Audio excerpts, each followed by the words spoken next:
Explode me, give it all to me, give it all to me. Explode me,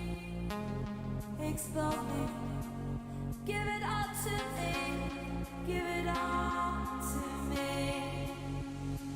Give it all to me, give it all to me.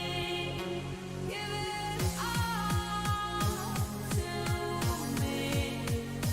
Let me give it all to me.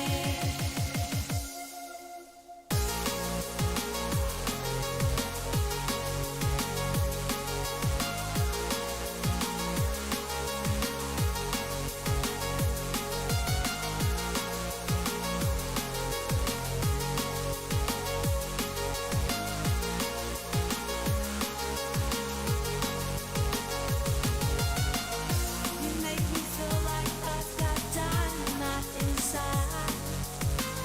You make me feel so free.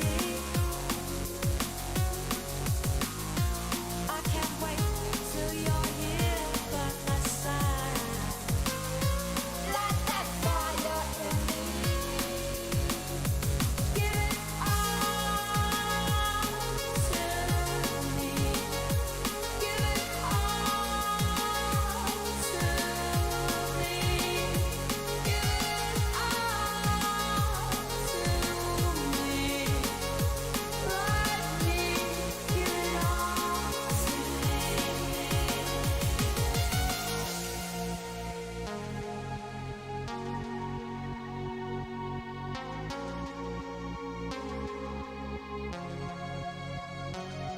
Explode me, explode me, give it all to me, give it all to me.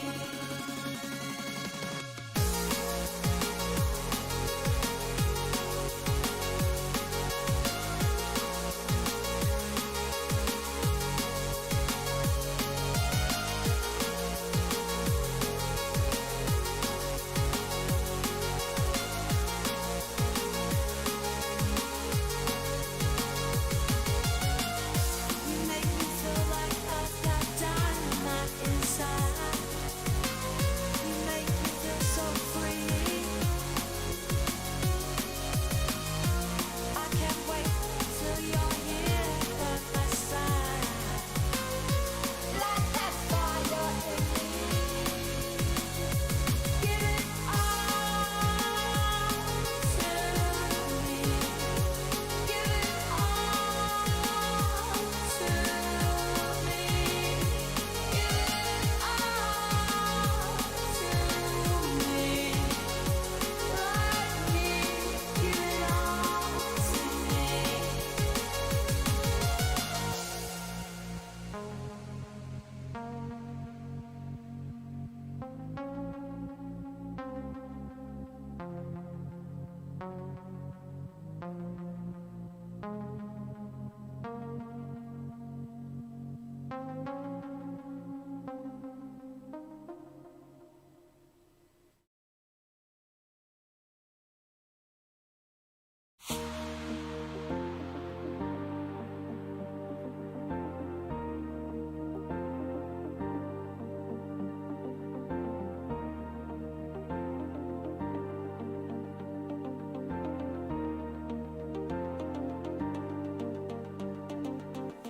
Sorry, Off-Brew.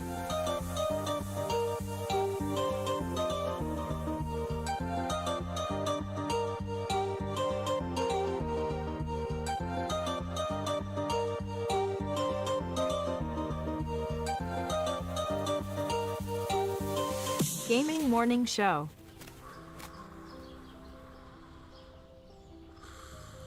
Ah, the sounds of morning. Early in the morning, Birds singing. gotta feed the donkey. The sun peeking When above the you horizon. feed the donkey, The gentle nudge from your morning alarm clock. This is what he says.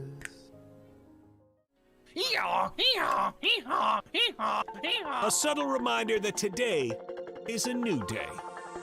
A new day for you to watch Gaming Morning Show.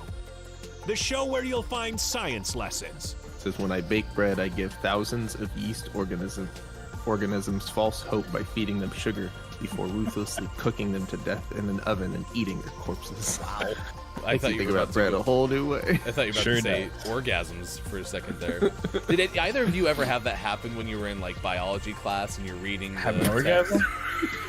I've never orgasmed during The biology text doesn't do that for you. It's like, oh yeah. Great deals. computers and accessories Wait, special bundle. Mike, they got the super chroma color in. Did you know they had that? You I know. overpaid for your computer.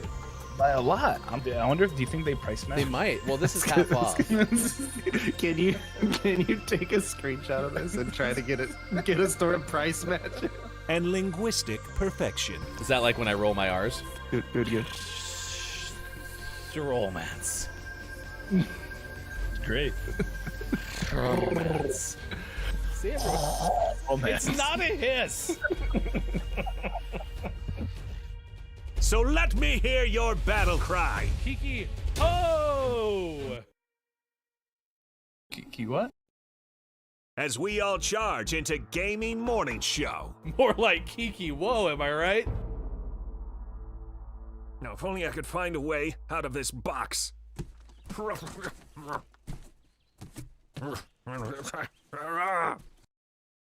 I'll catch up.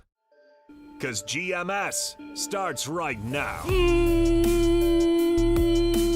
Morning, gamer. It's Gaming Morning Show on Wednesday, November 10th, 2021. Thank you for being here, wherever you may be. It could be Facebook Gaming or Twitch or YouTube, maybe even over on Twitter at WatchGMS, but certainly at gamingmorningshow.tv. That is Sean. I am Hefty Goof. Look, it's Mike O. Has already visited the Starbucks bathroom this morning. Everything is pretty much aligned and centered. Yep. Everything's on track. Very balanced this morning. Nothing could derail us, except maybe Chris and me coming in here in the final 2 hours, guest hosting today, the host of the Chris M.E. Show. If you haven't followed Chris already, please do so by going to twitch.tv/ChrisME and say hi and good morning from GMS. How was your night? Fine. It was fine. Good. After further review, we can determine our night was fine. It was uneventful. More eventful than that? I'm gonna pretend that was Arturo. Oh, geez, Arturo. What are you doing? Knocking things off of stuff. Psh. Yeah, no, night was fine. It was fairly normal. Practiced some trombone with my daughter because she has a test today. And the kids to bed. Went to bed.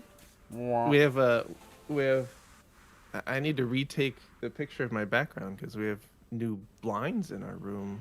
Ooh. But now it looks like there's a curtain, but there's not. Now there's blinds. It's like a curtain, but different. And they are in this room. They are automated, and so they go up and down. And once I get it set up, I'll be trying to find out if I can add a button to my screen deck to make the blinds go up and down. Just because I can. Look, it's Michael wants to know if you're getting rid of Bear though. No, never. Bear Bear will also be automated. He'll go up and down with the blinds. That would be great. I just want you to make a really awful green screen picture animation where like the picture crops in real time. That would be great if you could, please. I mean, I'm on it. I know there's not a green screen behind you. I know that's really what the room looks like all the time. Yeah. There's not the curtains, including that curtain, lying on the bed right now at all. Nope. No, that'd be silly. That'd be absurd. Today, we have a fun top 10 list because it is not about our day of the day. Mike was very excited about one of the stories that we'll tell you about later this show. It's about a family's pet dog that killed ducks and chickens. I'll tell you why that's a fun story. A fun story. The death of ducks and chickens from Sky News. Also, we have a 9-foot video game joystick story. Nice. And then bear in a California neighborhood hanging out in the pool. So the bears are also swimming on the West Coast now too, which is good. Just chilling out, having a good time. Today is Sesame Street Day. It is Area Code Day. Yeah. I grew up in a place that only had one area code, so it was not. It wasn't really eventful. Like, you remember that song that Ludacris sang? It was like, yeah, we just got one of them, so it's covered the whole state. It's very, very nondescript if you're using that to describe different locations where you have friends, right? It's like, oh, it's the whole state, so It's there. yeah, somewhere. It's not like it's a big state either, you know. You're from Montana? Do you know so-and-so? Vanilla Cupcake Day is today. It's also Forget-Me-Not Day, which is about the flower. I don't remember what that flower looks like. Do you remember what a Forget-Me-Not looks like off the top of your head? No, I forget. Get it? It's a Forget-Me-Not. International Accounting work. Day and World Science Day for Peace and Development. Research and development? Where's Calaf?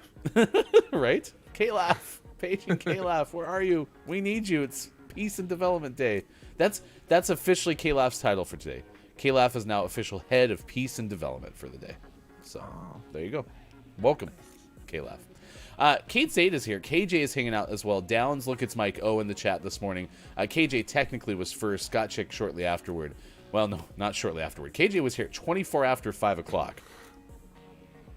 That's dedication. Did you camp out, or did you wake up and decide to show up? Nice work.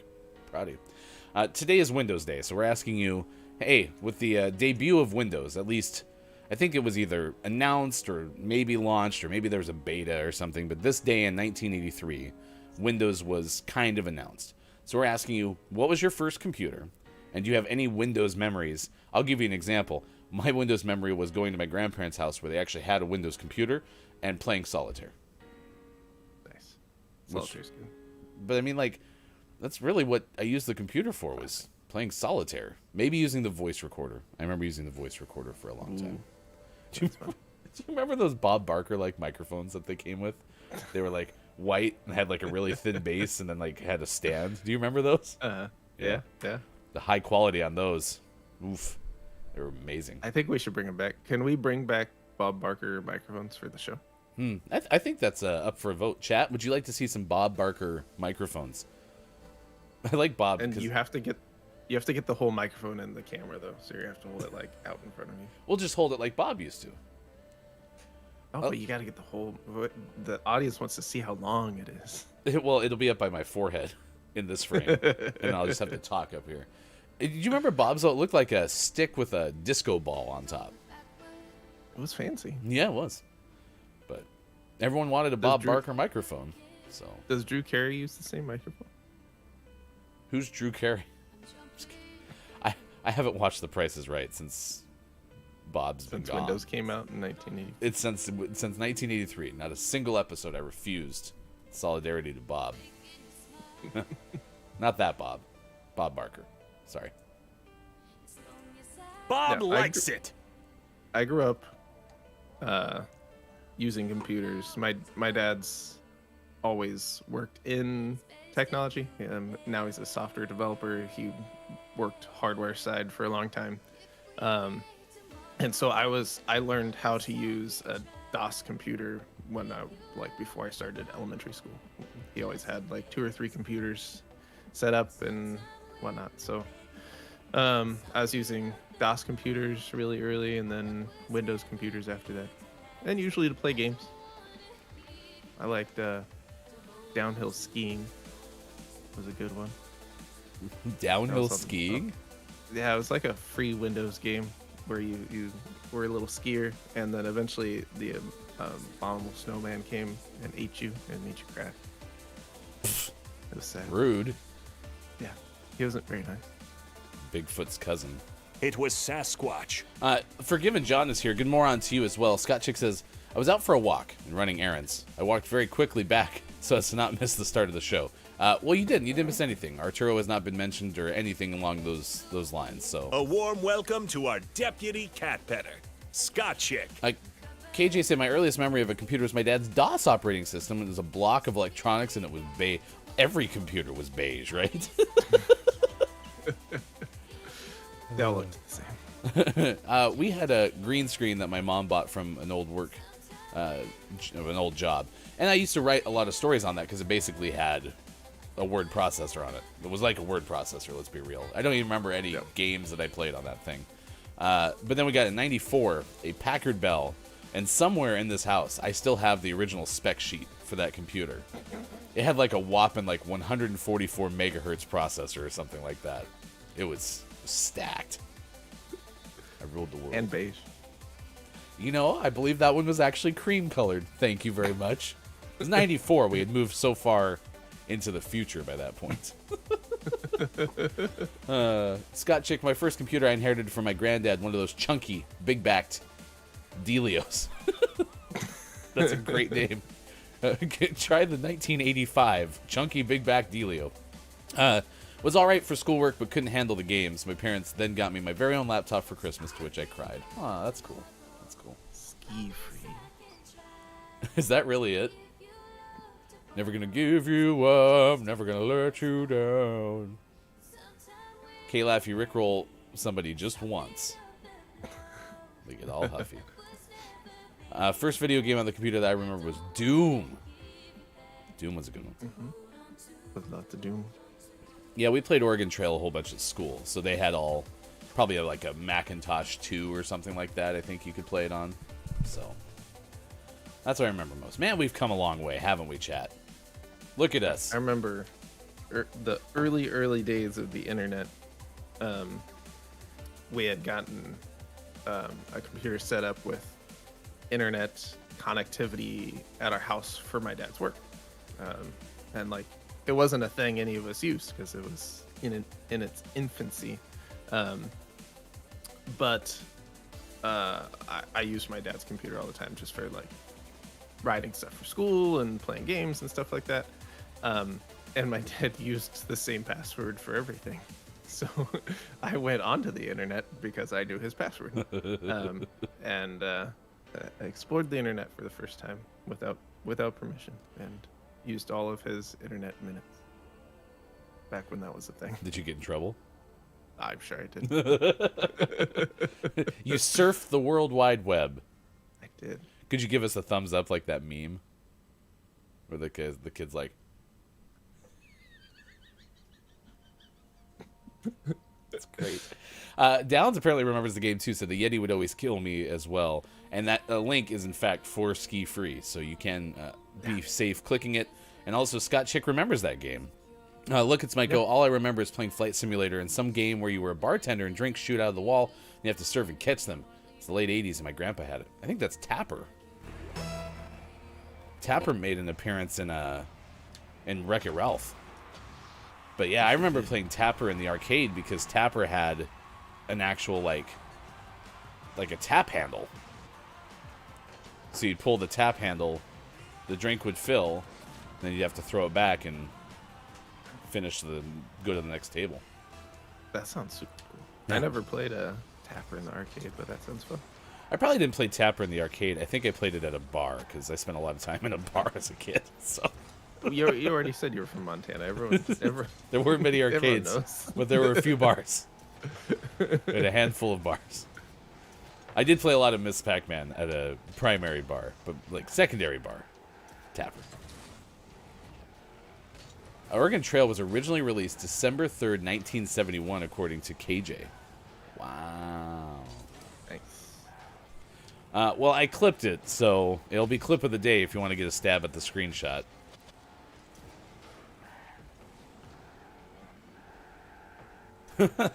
Yeah, so former guest of the show, 5 Questions GMS, B-Mint, is now a full-time flight simulator streamer. And Mike says, I always chuckle whenever I watch B-Mint play Flight Simulator, knowing how it started with a few lines and a lot of green. If you look down there, you can see the Eiffel Tower.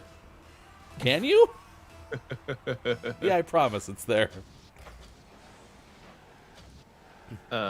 Story that didn't make it into the news this morning. There's a new flight simulator, Peripheral, out. That looks pretty cool. What's it do? It's just like a stick and Oh, rudder pedals. gotcha. We still need to build your F1 cockpit. Indeed. Yeah, I remember using that computer all the time at my grandparents' house, and almost every time it was like, hey, don't mess anything up. Like, my grandparents actually used the thing. Like, they were worried about me doing something that, would break the computer, but they used the computer, like, every 4 months, so. It's like, I'm not going to do something that destroys your access to word processing. Sorry. Well, this teammate of ours is cracked. He's pretty good. Makes our lives easy. That's our new strategy on Gaming Morning Show. And there we go. Is to lose and win quickly. And that's what we just did there. Wow. Man. Well, that just screws up the timing. A bunch of quitters. Well, we're just going to sit here in silence now for 2 minutes. You're really making me see all of the good we can be here in your arms, counting all the stars. Oh, oh, oh, when will you have time to keep me in your life? Our past is forgotten, our stories rewritten.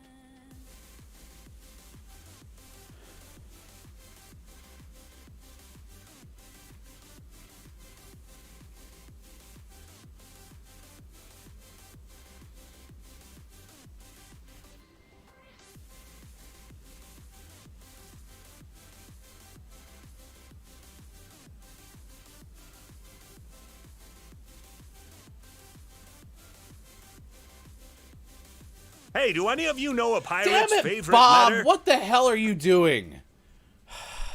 Ruins everything. I am so sorry, Mike. I saw we had 60 seconds left. Bob, I think, panicked. Bob. We need to cut his pay. Bob owes us 30 seconds. Okay, I'll let Bob know. Forgiven John, hope you like the sip break. The coffee this morning is Starbucks Blonde Roast. Nice. It tastes like real roast. Roast beef. Dunkin' Coast versus Starbucks Coast. How is non-stop November going for everyone? We just look at each other and stare. That's what our goal is, Forgiven John. However, if you are into Movember, our good friend Look It's Myco is doing a fundraiser for Movember. That is called, Mike raises money for Movember. I don't know if Mike ever gave it a name. Did Mike? Look, it's Mike Mo. That's got to be what it is if it's not already named. 12-hour stream coming up November 28th to cap off the whole month where Mike raises money for Movember, the movement that focuses around prostate cancer, testicular cancer, and mental health when it comes to men.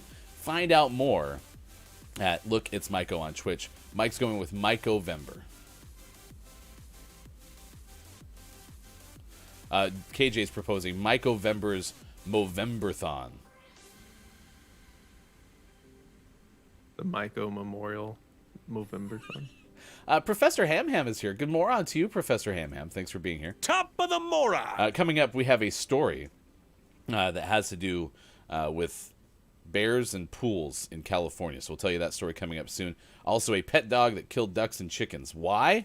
We have that story ahead. Also, tonight's GMS After Dark. We'll tell you more about that in just a second as well. But first, it's time to get informed. We need to know the updates to the headlines that pertain to video games. So for that, we turn to, the kidneys of one #video game expert. Here's Sean. Good morning. It is it's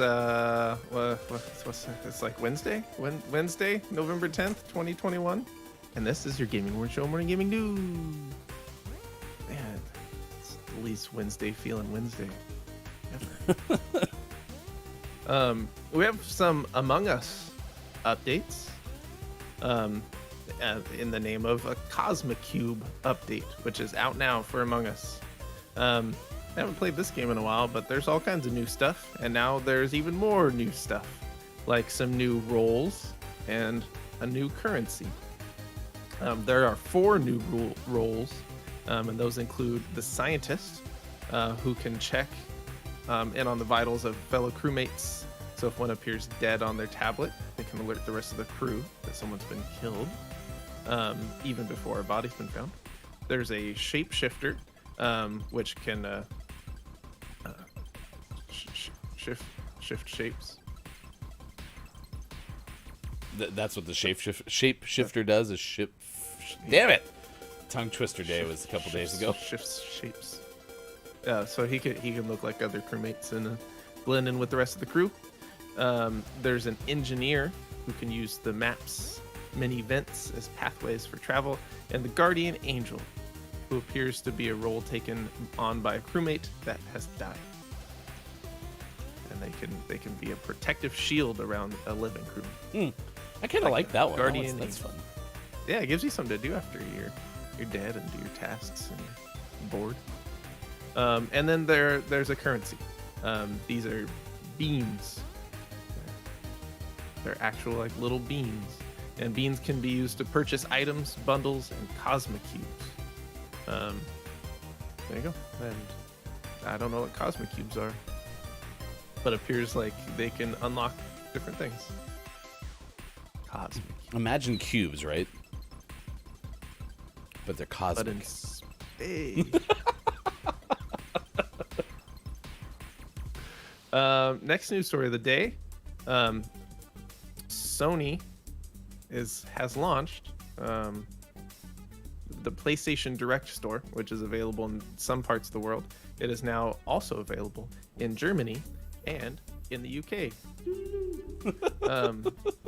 This is a store which allows consumers to buy hardware, peripherals, and games directly from the company itself. It is launched in other parts of the world in the last couple years, in September of 2019 to be specific. And they unveiled plans to launch PlayStation Direct stores throughout Europe. And now this process has started with Germany and the UK. Plans to open the site in the Netherlands, France, Luxembourg, Belgium, and Ireland are the next on the list, coming soon. So why is this a big deal? They just didn't exist before? Yeah, it didn't exist. So if you wanted to buy a PlayStation 5, for example, like in the UK, now you can do it directly from Sony. You don't have to rely on third party store. Interesting. Send us a little more audio. It dipped out for some reason. So yeah, something weird's going on. My whole left side disappeared. It's still there. It's still there on camera. We can see it. You're not just half of a person now. Yeah, weird. Yell louder. That works. There we go. How's that? Yeah, it's better. Yeah, and now my left side's back. Yay! In our last news story of the day, speaking of PlayStation, segue, there's a free-to-play PlayStation 4 game that was around a long time ago. It's called The Tomorrow Children, and it disappeared. It was taken away 4 years ago. Went offline 4 years ago, and it's set to make a return. I never played this game, but people really like it. This comes from Wesley LeBlanc of Game Informer. Developer Q Games has announced it has acquired the rights to the 2016 free-to-play multiplayer indie The Tomorrow Children and will be bringing it back sometime in the future. It was released 5 years ago as a free-to-play game set in a unique world that tasked players with building villages and stocking up on supplies to stop incoming attackers. It features a flair of Soviet Union-influenced post-apocalypse dystopia. Take that. Intense. And it's one of those games that wasn't huge, but the people that liked it really liked it. A cult classic, if you will. So it's set to make its return. No word as to time frame, or if it's going to continue to be a PlayStation exclusive, but it will be returning. There you go. The Tomorrow Children. And always last, but never least, we finish off today's gaming morning show, Morning Gaming News, with the world-renowned segment within a segment where we take a look at what is out today.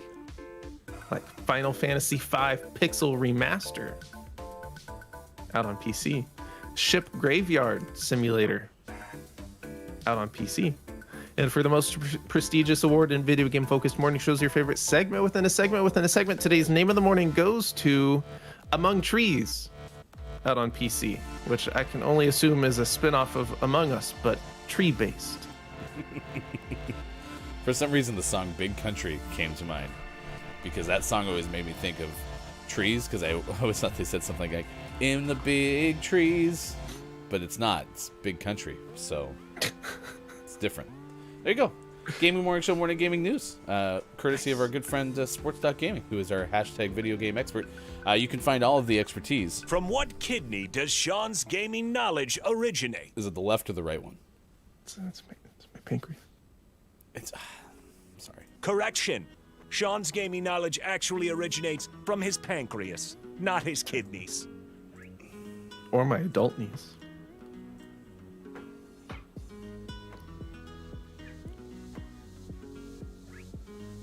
The more mature form of kidneys, huh? Are there elder knees? No, those just turn into knee replacements. There's an allegation from Look It's Myco in chat. Is there a shave line on your face? No, I'm much too lazy for that. I don't trim. I let it, even if it's not No Shave November, I let it grow for weeks at a time and then shave it all off. There's no in between. If it makes you feel any better, I have not shaved yet in November either. Now, I never shaved to start either, but a trimmer has not touched this face. No trim. So, on the neck, alleges Myco. Nope. Too lazy. Natural stopping line. Sean just tells his facial hair to just no. Whoa. It's really... Oh, no! There's two of you. That is your Gaming Morning Show, Morning Gaming News. If you missed any of it, search our Twitter at WatchGMS, because that is where you can find all of it. All you have to do is look for the hashtag. Hashtag GMS Morning Gaming News. What's that? I like quiet. Quiet says you can't spell. Sean's a pretty good video game expert. Cool. Without pancreas. I feel like you made the phrase fit the acronym. The word. I don't know. Maybe. Look, it's Michael. I'm very upset because my beard connects with my chest hair. Oh my gosh. Oh my gosh. Good moron to you, Quiet I Am Gaming. Top of the moron. And the top of the moron to you, it's Brendan_TTV. Good moron. The latter is one of the guests tonight for GMS After Dark. It is our weekly show in the afternoon, 4:45 p.m. Pacific time, where Look, It's My Go hosts and welcomes in guests or guests. Tonight it's the latter. It'll be Austin Attack 12 and Hey, it's Brendan_TTV for the great pie and cake debate, which will rule. Also, this just in, there's a new segment where Mike's friend Kyle will make an appearance as well. So that's all coming up 4:45 p.m. Pacific time today on the same GMS channels. Check it out. Hope apple pie at least makes the top 3.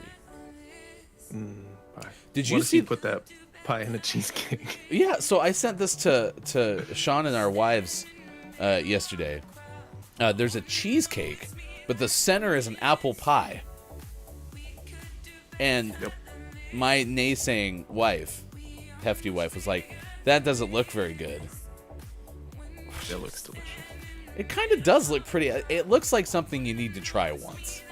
Yeah. It looks like something you would have once and you're like, well, I never need that again. But I'm glad I had it. Yeah, I'll throw it in the Discord. If you're not in our Discord, that is where we share things like yesterday's discovery that Downs and I both were mini disc stands. We preached the word of the mini disc across the lands, and I actually took a picture of one of my mini discs and the and sadly one of my mini disc players because I have multiple, and put it in the Discord. Unfollowed. What? Oh, you're talking about the Oreo pie. I thought Quiet Eye Gaming was rebuffing the idea of a cheesecake stuffed with an apple pie. Yikes. If Oreo pie is not in there, I will be very disappointed. Oreo pie?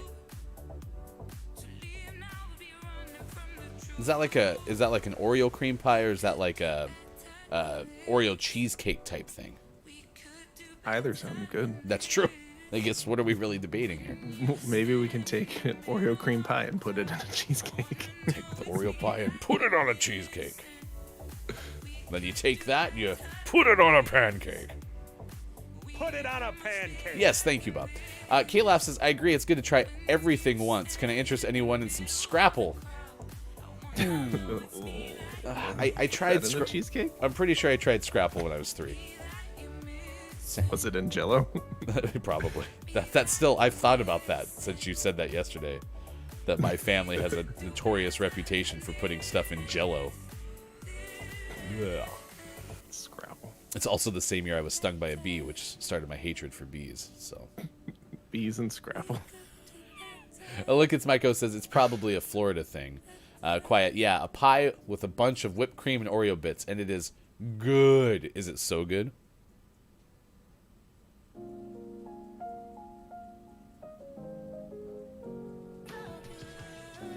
Theo can't make it today. Theo is working, so Theo may be with us on Friday's show.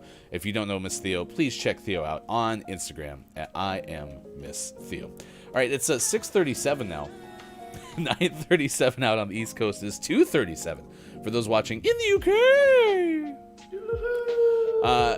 K-Laugh called us wimps. Quiet, it is definitely not a Florida thing. You could probably find a version at your local grocery store establishment. Thank you. I'm not going to turn down an Oreo pie in any form. I agree with Sean. Could be a cheesecake, could be a pie, could be a no-bake cheesecake, could be a Scrapple turned Oreo cake. I'm on board, so I'm not going to argue. All right, let's get to the story. This first one's from Ben Hooper of UPI. It's a Bear Story 98, which I think is a reference to Windows. If not, I hope it was. So, Nerd alert! Windows 98 was the best Windows, right? Or was that Windows 95? Gosh. I mean, Windows 95 was pretty good. Windows 95 was like the big step, right? Yeah. We were like, whoa, this thing could be something. So, anyway, this is about a bear in California. So we had a bear story about a pool party, I think in Tennessee, which kind of started our streak of Tennessee bear stories, where there was a pool party, and all of a sudden these black bears were like, hey, we want to join. Do, do, do, do, do, do, because that's what bears sound like when they're walking. Do, do, do, do, do. And they got into the pool with all the kids, except the kids had scattered and were terrified. So, in fact, it was just the bears in the pool.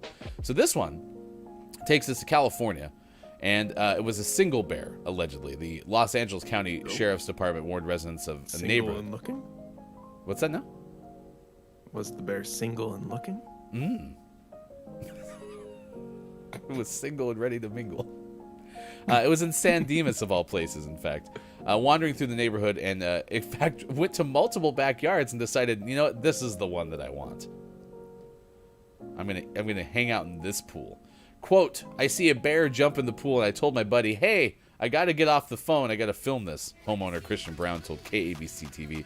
Quote, the next thing I know, the bear is just sitting on the steps taking a little bath. Bear eventually wandered out of the area, and authorities say the bear is believed to be pretty familiar since it knows where the pools are. It looked exactly like that, except one bear and not a river. Oh, actually, don't move. I gotta take a picture of this. So Sean's at the point now where Sean looks like he has a portrait, like a commissioned painting of bears behind his. I gotta put you full screen on the break screen. This is just too good. Look, it looks like Sean has a portrait of bears, like commissioned a painting of bears hanging out in a river. I was like, this is the perfect background for my stream setup. It's Bear Bear's family. No, they're all together and hanging out. A family reunion at the river. It looks a lot like the opening scene from Brother Bear, where they're all eating salmon and having a great time. All right, was that good? I think that was good. All right, we're back. It's now 6:41. I took that picture. I'll put it up on Discord. No, K-Laugh, because apparently at Ward's Pastry Shop in Ocean City, Maryland, you can actually get a scrapple pie.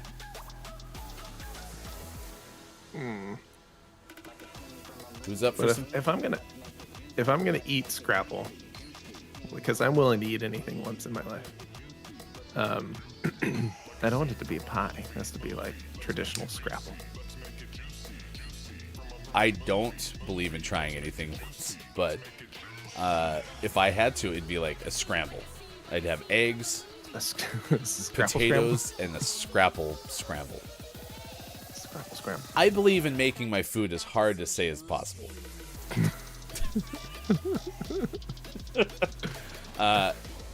Maybe there's not really a scrapple pie, K-Laugh. Maybe someone just accidentally typed SCR in front of apple pie. Oh, maybe it's like scrap apple pie. It's like apple scraps baked into a pie. That would be better than scrapple pie, that's for damn sure. Gross. All right, Chris M.E. will join us to guest host the final 2 hours of the show coming up. We'll also tell you that story about a pet dog that turned out to be a fox. That's relevant. I'll tell you why coming up in a little bit as well. Our dog just seems to demonstrate like a lot of fox-like qualities. Interesting. Nothing to worry about. Look, it's Maiko. The bear is believed to be familiar with the area. I lost it all. That part. Do you think it had a map? Possibly a notebook with the best places to take? It actually picked up one of those maps of the stars. And it went around looking for pools. So, yeah, that makes sense. Shout out to Scott Chick this morning. Thanks for hanging out with us on Gaming Morning Show. Big shout out to Forgiven John 316 who's been hanging out this morning as well. I appreciate everyone being part of Gaming Morning Show this morning on Wednesday, November 10th. Is it a secret? I know, right? Shh, don't tell anybody. I mean, listen, I can't believe we're already to double digits of November, all right? Yep. It's flying. So, Chris M.E. said, not bringing scrapple pie. Oh, bummer. All I wanted was some scrapple pie when you visited for the second and third hours. That's too bad. Shucks. Maybe next time. So sad. Why did I hear the switch sound? You snapped, and so I snapped. When I snap, you snap, we snap. Oh no, now we have Brendan promising to make me a scrapple pie. Is that what you're going to spend your day off tomorrow doing, is making us? If scrapple pie makes it to the great pie and cake debate tonight on Look It's Maiko's GMS After Dark, no. Pass. Gross. Let's see, what else happening? Scrapple pie just sounds awful. Absolutely. Good moron to you, Papa Paz. Papa Paz is here this morning. Top of the moron.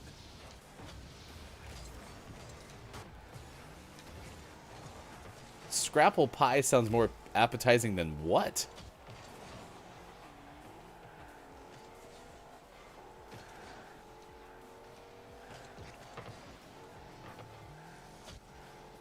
Yeah, I think the switch sound happens when you run over these like one-off boosters, except it's not the same sound. Gabe Pride is here. Good moron to you, Gabe. Thanks for being here on Gaming Morning Show.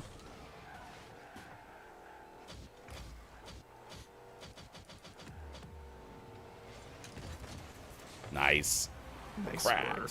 Good moron. Quiet I Am Gaming, because I somehow missed what Scrapple actually is, since I had never heard of it until yesterday. I just looked it up, and it does not sound very appealing to me, says Quiet I Am Gaming. Yep. The only person, and listen, K-Laugh is a tremendous asset to the show. I don't want to single K-Laugh out, but so far K-Laugh is the only person who has said this is of any sort of tasty. He's the Scrapple champion. I mean, we got into, what was it? Is it haggis? I think that was what Lady K brought us a couple of times yesterday. And that doesn't sound appetizing either. It actually honestly sounds a little bit worse than Scrapple.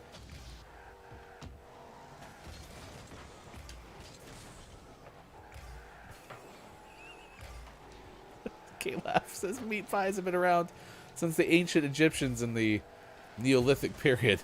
Scrapple pies are just the natural evolution of that medium. That's fine. Doesn't mean that they sound good. Yeah, I like a good meat pie. Meat pies are okay, just not Scrapple pies.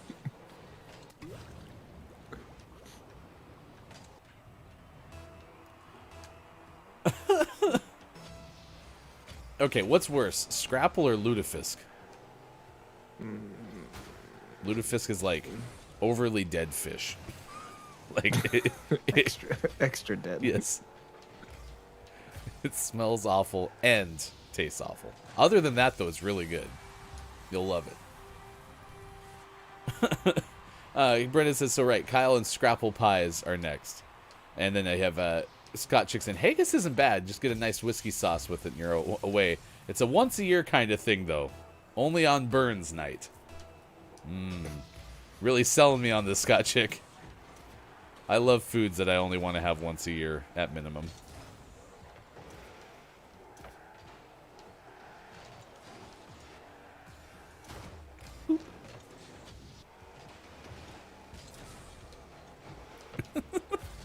The Scrapple pie is part of Don't Let the Person Floating from the Balloons Fall in the Monster's Mouth. That's funny. Good moron to you, it's Copia. Good moron. Yeah. When do you think Ryan is going to realize that we are typing Scrabble pie? I think I'd rather eat Scrapple pie. Just a bunch of letters in there.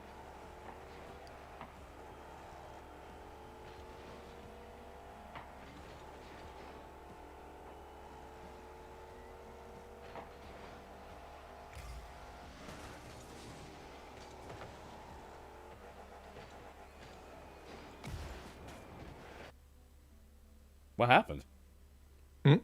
What happened? Did I get kicked out? Maybe.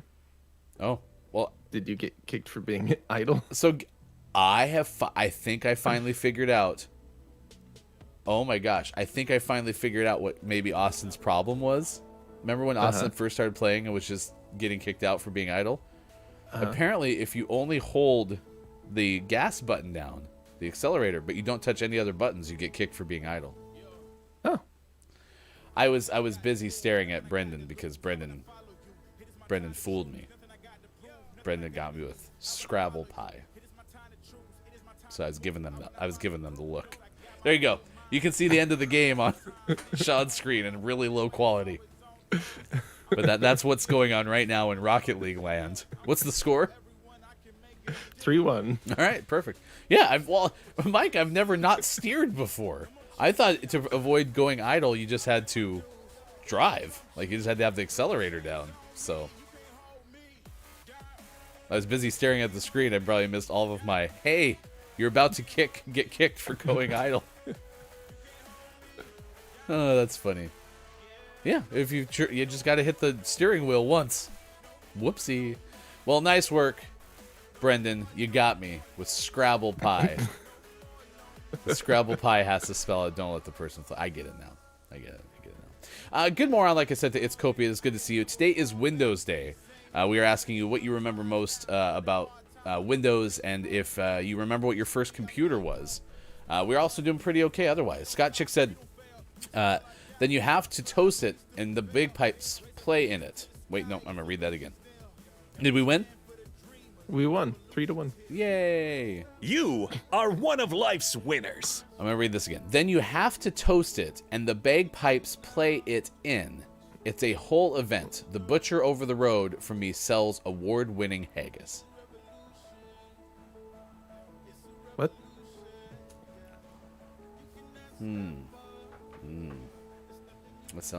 That doesn't sound any better, Scott Chick. I'm not going to lie.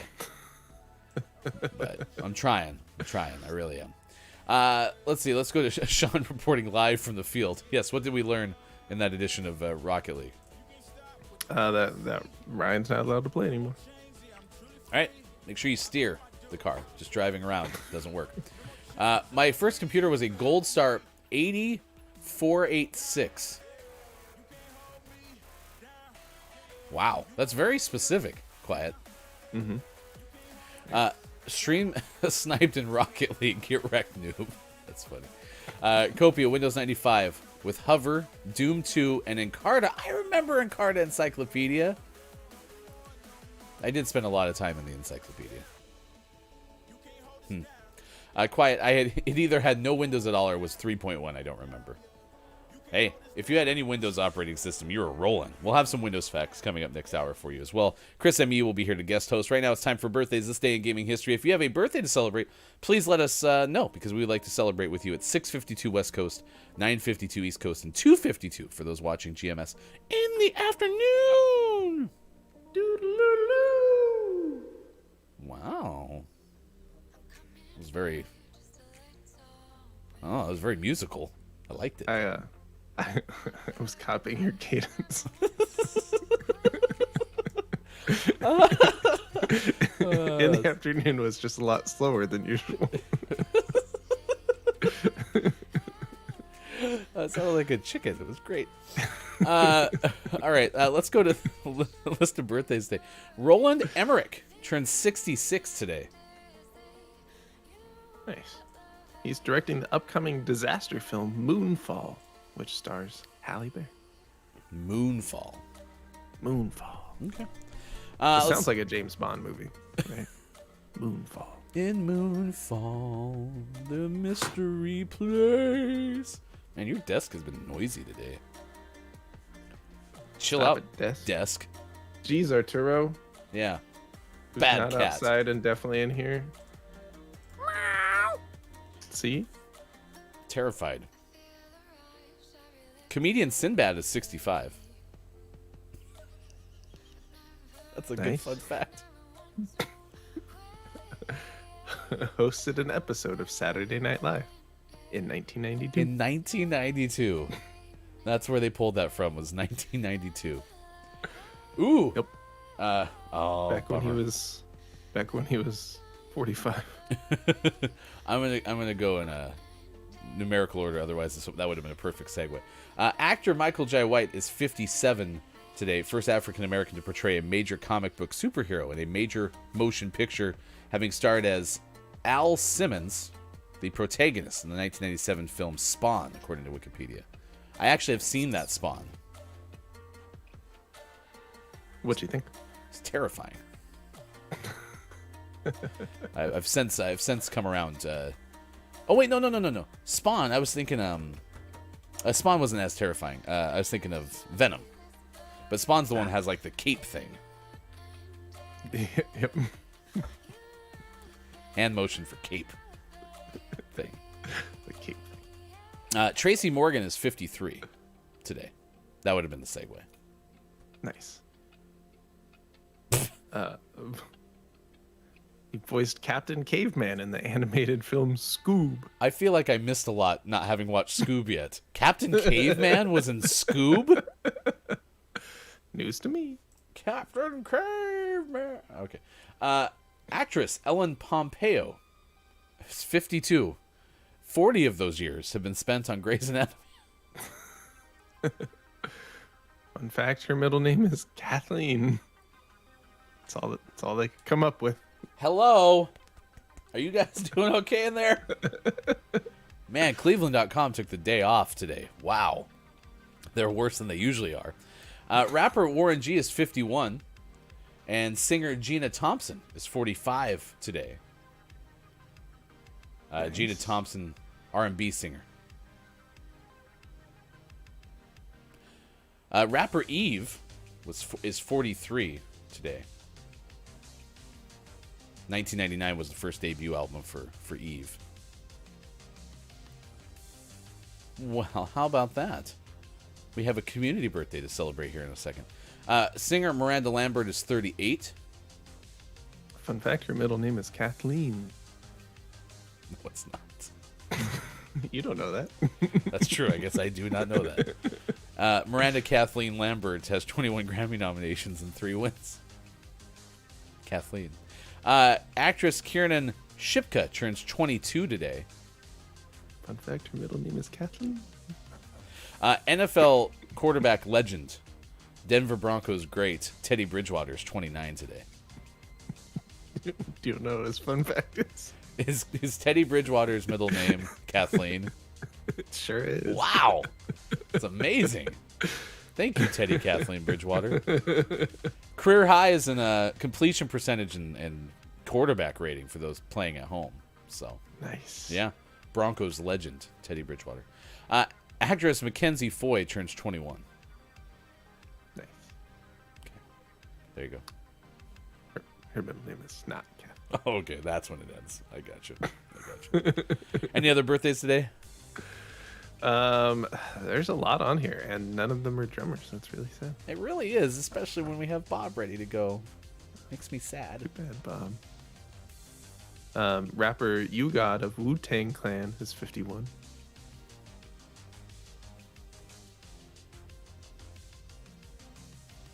Oh, singer-guitarist Jim Adkins of Jimmy Eat World is 46. Nice. Stuck in the middle. He's the Jimmy of Jimmy Eat World. Is that true?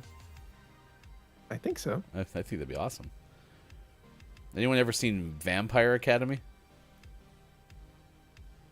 No. Okay, well then this is I can't read that one then if you've never seen it. All right, well there you go. There's your celebrity birthdays.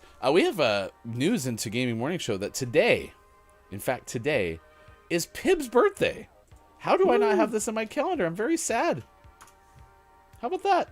Pib, excellent streamer, super good musician. We play Pib's music during the whole course of the show. You can find Pib on Bandcamp, I want to say. Let me type in the music command. Yeah, there you go. So click those links if you want to find out more. To Pib, our first community birthday in a while.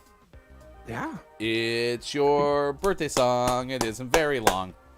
Doot, doot. Fun fact: Pib's middle name. I'm just kidding. I don't know if it's Kathleen. So. Could be. Oh, good. Chris's middle name is Kathleen. It's M.E. Brenda says, I mean, if I were Sinbad, I'd want my facts to be 90s related. That's the prime. I mean, that's true. I haven't seen Sinbad in forever, but still. I'm going to look up something. I want to make sure I have it right. Yep. Sinbad, I remember from Necessary Roughness. Nice. Necessary Roughness is the 1991 film, probably clinically acclaimed film. Clinically acclaimed. Where a coach has to try to fix the Texas State Armadillos. And they bring in 30-something quarterback Paul Blake, played by Quantum Leap Scott Bakula. Nice. Yep. Whose middle name is Kathleen? Funny enough, Kathy Ireland is in that movie. Plays the Her kicker. middle name is also Kathleen. Kathleen Ireland. This day in gaming history, we have 3. So you get another trifecta from before 1995. The years are 1981, 1983, and 1994. Not a lawsuit. None of them. Okay. Going to go clean slate, not a single person suing another single person. All right. 1981, Twin Galaxies Arcade opens in Iowa. It was run by Walter Day. Walter Day? Ottumwa, Iowa, I believe. Ottumwa, Iowa. That's where you can see this arcade. Did kpolson.com know Walter Day or something? Why is this in there? Was Twin Galaxies like a eventual popular chain of arcades? No clue. K-Laugh, I need some background on Twin Galaxies, please. Run by Walter Day in Ottumwa, Iowa.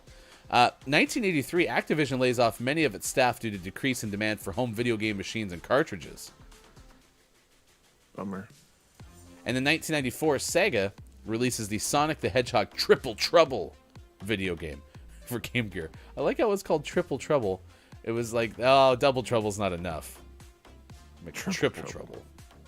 Congratulations. Correct. You got them all right. How's that feel? Pretty good. 3 for 3. On a roll. 1998, Guernsey. You know, old Guernsey. Issued a 17 pence postage stamp depicting a video game machine, probably a Sony PlayStation. What?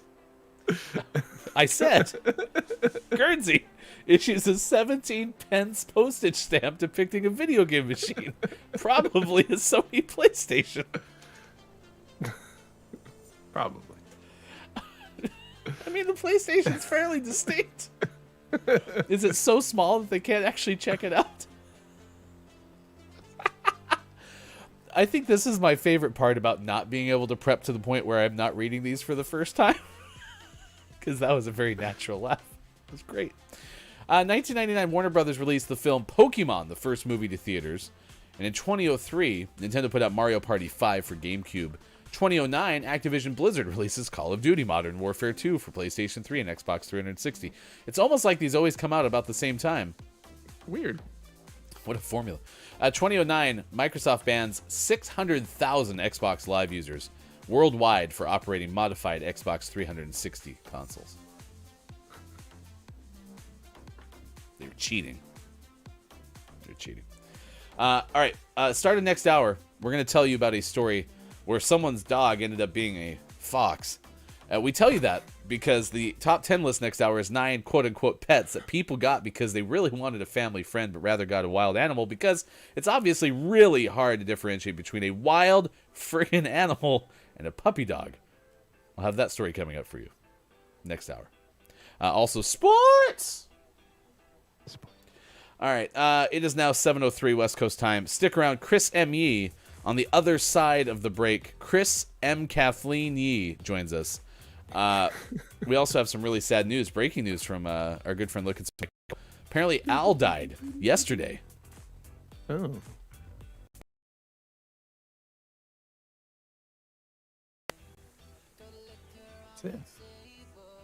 Sad. Apparently, died. Dean Stockwell was the actor's name. Also, fun fact, Al from Quantum Leap was the inspiration behind Paul Simon's If You'll Be My Bodyguard. I don't think that's true. You can call me Al. You can call me Al. All right, we'll be back. Thanks for being here. That's Sean. Everyone say goodbye to Sean. Sean has to go. I'm Hefty Goof. It's good to see you. More Facebook Gaming, Twitch, YouTube, Twitter, GamingMorningShow.tv. Don't go away. I want your body on me. This moment is magic. I want you to stay.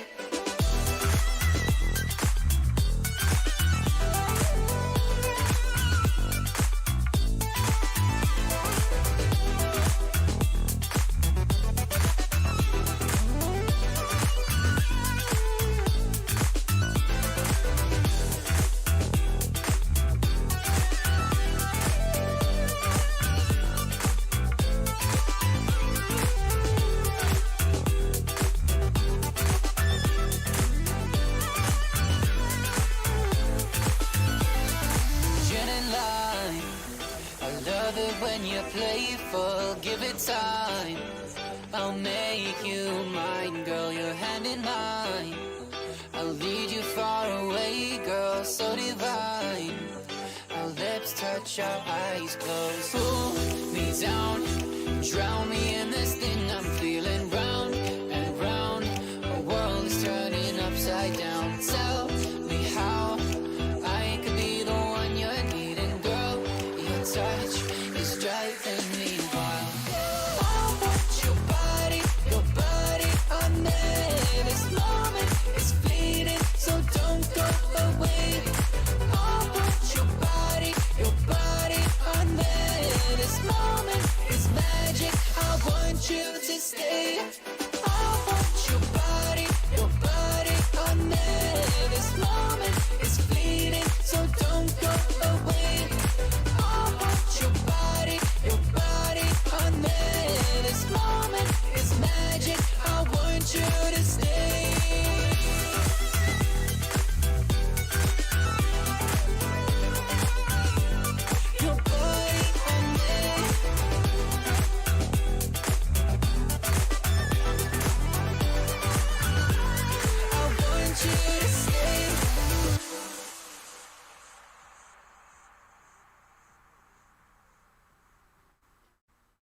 She said, don't you wanna go on an adventure?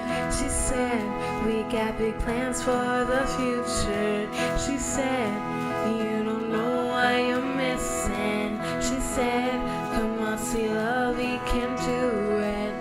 We went down the road to your house and we just sat and chatted with your mom then.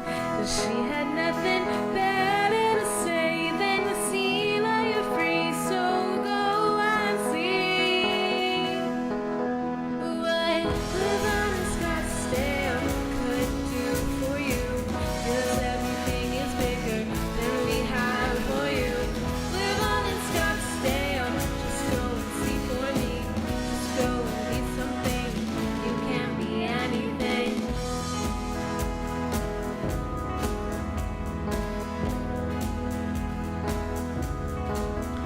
He said, are you loving all your new decisions? I said, I don't really know what I'm doing. He said, aren't you living your best life now? I said, I don't know what it's about. He said, stop being so humble about this. So he said, you're living in Scottsdale, everything is new. Nobody's asking you, nobody knows about you. Living in Scottsdale, you're doing bigger things. And from what I can see, you're doing everything.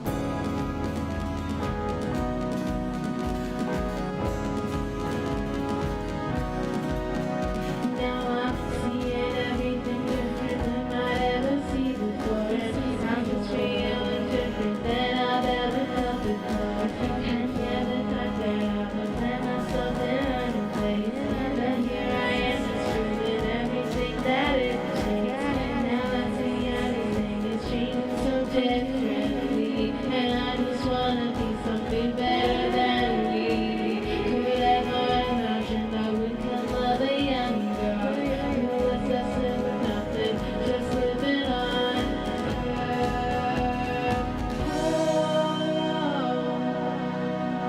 Now I'm living in Scottsdale. Everything has changed. I've got more friends with me than I ever thought I could be. Living in Scottsdale has done it for me. Everything better than Lake City ever did, you see. Living in Scottsdale is like a dream. A 13-year-old girl will close her eyes and see. Living in Scottsdale has changed the way I see myself, and you know it's everything.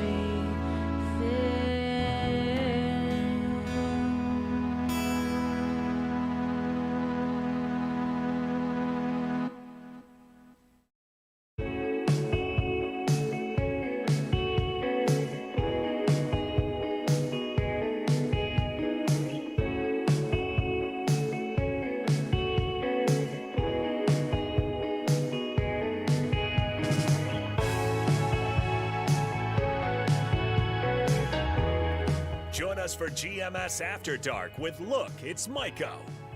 Wednesdays at 4:45 p.m. Pacific. Pluto, the best damn planet in the world. Coming up on Gaming Morning Show, List of the Day, and Sports. Find GMS on Facebook Gaming, Twitch, YouTube, and GamingMorningshow.tv.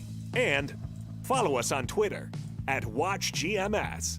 Time for hour number 2, right now. Morning, gamer. It's Wednesday, November 10th, 2021. That's Chris M.E. on the left side of your screen. Good morning, Chris. Good moron. It is very great to see you. I am so thankful that you decided that you could spend your Wednesday with us after spending your Tuesday with us. My gosh, you're just doing everything. So glad to be here. All right, I'm going to make one adjustment on my side, and I will invite you into Rocket League. We'll have a lot of fun. We got stories coming up this morning about pets that were once believed not to be wild animals, and then they ended up being wild animals, which, that seems like that could be terrifying. So we have that story coming up in just a little bit. Our top 10 list also goes around that idea. Have you ever once adopted a pet, Christopher McKathleen Lee? I have not. That's ended up being a wild animal. Personally. No? Okay. Oh, no. That's good. Have you ever had bears swimming in your backyard pool? No, although that seems to be increasingly common. Well, that's what you signed up for. When you decide to get a pool, that's part of the thing is, you also get, wild animals. So it's science. Yeah. Look it up. We had this day of gaming history, so we had two really good ones. I think you're going to appreciate both of these. So 1998, Guernsey issues a 17 pence postage stamp. It gives me the impression that this was not a U.S. postage stamp, since I don't believe the U.S. We don't deal in pence. No. I agree. I don't believe anyone does that here. But they depicted a video game machine on this said stamp, and kpolson.com writes, probably a Sony PlayStation. We have a picture of this? You would think if we did have a picture of it that we would know exactly what it was of. But K. Polson says it's probably a Sony PlayStation. So that one's good. I like that one a lot. But 1981, Twin Galaxies Arcade opens in Ottumwa, Iowa. And it was run by Walter Day. What's your favorite Walter Day memory? Of the Twin Galaxies Arcade. Of the Twin Galaxies days, yes, of them. Yeah. K-Laugh goes to a deep cut then, gets to MSN.com and tells us Ottumwa Mayor Tom Lazio has declared today a, quote, civic day of observance, unquote, called Esports History Day, as the town celebrates the 40th anniversary of the founding of Twin Galaxies, considered the birthplace of organized competitive esports. Oh, see, I knew about Twin Galaxies. How? It's got an important place in video game history. Plus, I love video game arcades. Okay. So someday I intend to go there. I would hope in Ottumwa that we can get a Chris M.E. arcade before the end of our time. Oh, it's coming. Yes! Yes! You heard it here first. GMS presents the Chris M.E. Memorial Chris M.E. arcade. My name ends up in there twice. Why not, right? So, I can just see the sign now. It's basically two big Chris M.E.s and then like all these extra words in between that you have to get really close to actually see. So, Right. Yeah. Oh, good. The ceremonial cake cutting is apparently at 2 p.m. The ceremonial cake cutting ceremony at 2 p.m. We believe in strict redundancy here. Apollo's here this morning. Good moron to you, Apollo. Top of the moron. Will the arcade also be part hotel so I can just live there? I mean, mine will be. There you go. I saw you on Apollo's stream yesterday. Apollo, forgive me, because it was one of those things where I caught like a glimpse of it on my way out from work. And I say my apologies because I believe you were raising money, right? What was going on with Apollo yesterday? Apollo's been raising money this whole month, or will continue to be, for the Trevor Project, which does a lot for LGBTQ plus youth, offering different services. And so we had a conversation about trauma in popular media, movies, TV, games. It was a really, really fantastic conversation. And then I'm not sure how we pivoted, but it felt like a natural transition to talking about how streaming and the communities that we have built, the friends that we've made, has been really beneficial for mental health. Wow, that is a firm stance that I can agree with, because going back to last June. Oh, you talk about it. You talk about it quite a bit. It's been the perk of this whole thing. Like, it was the unexpected thing that I didn't imagine. But getting to build relationships. I thought about this the other day. A good friend of the show, Chrissy Icky, right? You might remember Chrissy from the Final Hour crew. Chrissy's been going through a lot and works all the time as well. And also, Chrissy is not technically a streaming friend. I met Chrissy through an IRL friend who met Chrissy playing Apex. Okay. My IRL friend has actually met Chrissy. To this day, I have not. Chrissy lives within 15 minutes of my house. Okay. So you all talk like you hang out all the time, and then You would You've think, never met right? up in person. Exactly. It turns out that we're finally going to potentially meet on November 20th. We're going to go to the winery together. So that's going to be exciting. But Okay. I just had this thought. It's like, I know Chrissy really well in my brain, but I yet have not met Chrissy. If that makes any sense whatsoever. So, We were talking about, that came up very briefly, where we were talking about how, meeting people online can be a little bit easier. I was telling Apollo not to, treat it like it was lesser than meeting people in real life, because in my experience, when you do finally cross that threshold and meet in person, it's just the same as hanging out online. It's as natural as anything else, and it's nice. we look forward, of course, to Kiki and Super coming across the pond, if you will, and hanging out in California and Nevada. That's coming up in April. It should be a lot of fun to get to meet lots of folks. Anyway, that was a fun conversation. If you missed it, go to Apollo's Twitch, and you can watch the VOD and continue to help Apollo raise funds for the Trevor Project. Linked there by Kayla if you want to learn more about the Trevor Project. Also, good moron to you, Load Last Checkpoint. It's good to see you. Top of the Mora. I was signing off Hey, Joel. an impromptu Apex game last night, and as I was closing down closing the app on my PlayStation, I saw that Joel was online playing Apex. I was like, damn it! We always cross paths, but we never play. Sad. It's good to see you, Load Last Checkpoint. I'm going to invite you to a Rocket League game, and then coming up... Send me another invite. Okay. 9 pets that people got because they wanted a family friend, but rather got a wild animal because it's obviously There it is. really hard to differentiate between a wild friggin' animal and a puppy dog. Very hard. That is our list of the day coming up here shortly as well. Load Last Checkpoint says, Apex is treating me roughly, but I can't help but love it. It's like the Apex paradox, isn't it? It is. It is. Chris M.E., our topic of the day is Windows Day, because apparently this is the day that Windows did something significant. From computerhistory.org, Microsoft announced the new product Windows to compete with other graphical environments for computers, such as the interface on the Apple Lisa. After several days, Windows 1.0 finally became available to the public in 1985. So we ask you, what is your first computer and any Windows memories? It was not a computer that ran Windows.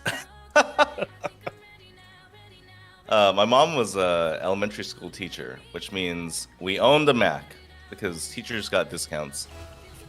Like, if you think back to your school computer memories, they're probably of you using a Mac. They had some sort of agreement with schools. And it just baffles me because now, obviously Mac products are far more expensive and all that stuff, but like everything is a Windows machine that's in like the public setting, whether it's a government or it's public education, right? But yeah, I agree, because my first experience playing Oregon Trail was on an Apple, probably like a Macintosh 2 is what I'm guessing from Probably. my age range. So, Or the that Apple IIe, that was the popular machine back then. Uh-oh. yeah, my first computer that I got purchased, because my mom got one from work that was like hey, we don't need this anymore, do you want it? And I wrote a whole bunch of fiction on that thing because it had a word processor. That's pretty cool. It was, and I wish I had them still, to be honest, because I wrote like extensive chapters and several like You quote don't unquote have the books. floppy disks or... Oh, right. I don't think I saved them onto what were the actual size of the original floppy disks? Well, there was the 5 1/4 inch Yeah. and the or is it 3 1/4? Oh, now I don't remember. 5 1/8, something. Yeah, they were. But Oh, so you're talking about the big flat one? yeah, we're actually talking legitimate floppy disks, the ones that when you like shook them, Oh they yeah, yeah, not those, not the smaller ones. Yeah, correct. Yeah, I still have some of those and no clue what's on them because, well, you have no way to check. exactly. But anyway, so when we got our first computer, it was a Packard Bell. It was a cream-colored case instead of beige because we were fancy. And Sure, yeah. it had This a is the new age. Exactly. Had a 144 megahertz processor in it. Wow, I know. We were rolling. the future is now. Yeah. What the? It did not have a CD burner. I was very sad. I'd have to go to Jeff's house to burn CDs. So. Can Jeff still burn your CDs? Jeff probably can, yes. Although, you know, burning a CD is a lot harder than it used to be. Because you have to, A, have a CD drive, and then you also have to be able to tell the music to go onto the CD, which is apparently a lot harder than you'd imagine. Yeah, you need an app to do it. iTunes used to make it easy, but I haven't used iTunes in a decade. The only time I use iTunes is when I accidentally double-click on an MP3 on a Mac computer. And it opens up in iTunes. I'm like, no, stop! And you're like, yeah. Abort! iTunes, what are you doing? Apollo says, can you share some of that excitement with me, Checkpoint? This must be back to Apex. Brendan says, I installed it because of this, but it's been close to pulling me back in. Come back, Brendan. We're talking about Rocket League? No, we're talking about Apex. Oh. Come back, Brendan. Come back. Load last checkpoint. Don't. It's okay. My first PC had a 166 megahertz processor. Oh, man. So Joel's first computer was a powerhouse compared to my 144 megahertz processor. Cracked. Brendan says, I don't remember what my first computer was, but it ran off of MS-DOS. Oh. That was a classic computer then. I'm happy, though, that I had to mess around with DOS, because it helped me understand computers a little bit better. Right. You understand C a little bit, at least. Sis says, I could probably count on one hand how many times I've used a Mac. They make no sense to me, but they're really easy to use. We had that conversation with Mike O the other day where it's like everyone says Macs are so easy to use, but then you get them for the first time and you're like, I don't know what I'm doing. Oh. Nice, Ryan. I cleaned it up for you. You did. Load that checkpoint. The more I play, the better I get for sure. The problem is I don't play consistently enough. Oh, the Apex paradox. I feel that, yeah. Yep. There may actually be an Apex paradox out there that's not that. Well, somebody scientific needs to do something like that draws like a diagram of the inability to get any better Apex. Like, there's a certain point where if you play a certain amount that you can, you'll never get any better. Like, you've reached the maximum improvement that you can possibly get. That's kind of most things. That's true. That is true. A plateau, if you will. Our teammate is AFK. That's right. We don't need them. I think we maybe needed them. We don't need them. Okay. Apollo says, unless dubs are what you want, because I am washed. Listen, Apollo, you probably have more Apex ability in your, like, pinky finger than I have in my whole controller, so. Yeah. Chris's O was a knowing that I am old with that statement, going back to the DOS computer. Oh, Brendan, I'm not saying that was the case, but... Oh. That's funny. We got list of the day coming up after this game. It's quite the list. I mean, I feel like this should be a situation where, yeah, how on earth did you not know? But then I've also met a couple of dogs that basically seem like part wolf, and I'm just like, it just happens. Just happens. Maybe it happens in Montana. Okay, that's true. I am from a different place. So, load last checkpoint. We call it our training arc. Lol. Wins are just icing on the cake. There you go. Yeah, it's just part of the training process. Mm-hmm.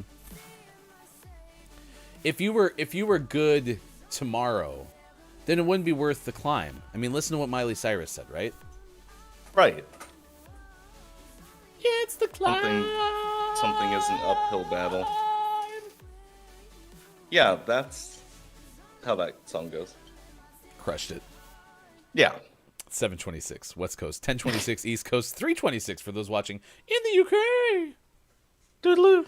Reminder, tonight it is GMS After Dark with Look, It's Mike O. We welcome in, hey, it's Brendan _TTV and Austin Attack 12. The great pie and cake debate, which will rule? Chris M.E. The show starts at 4:45 p.m. Pacific time. Which pie or cake do you hope at least makes someone's top 3? Ooh, I don't know that it'll make the top 3, but the one I'm rooting for is a fresh strawberry pie.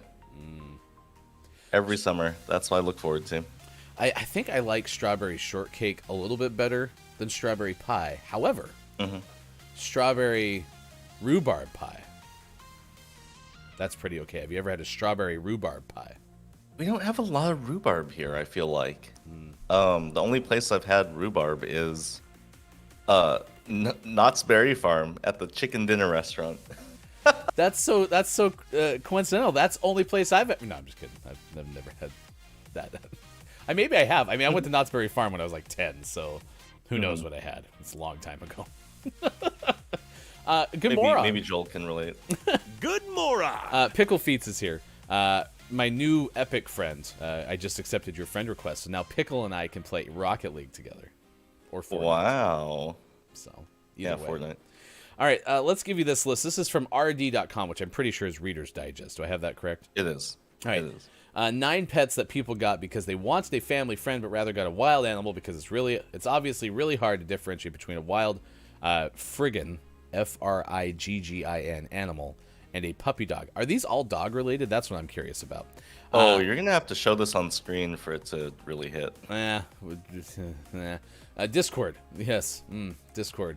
That's where I'll show these because showing things on my computer is sketchy sometimes. So.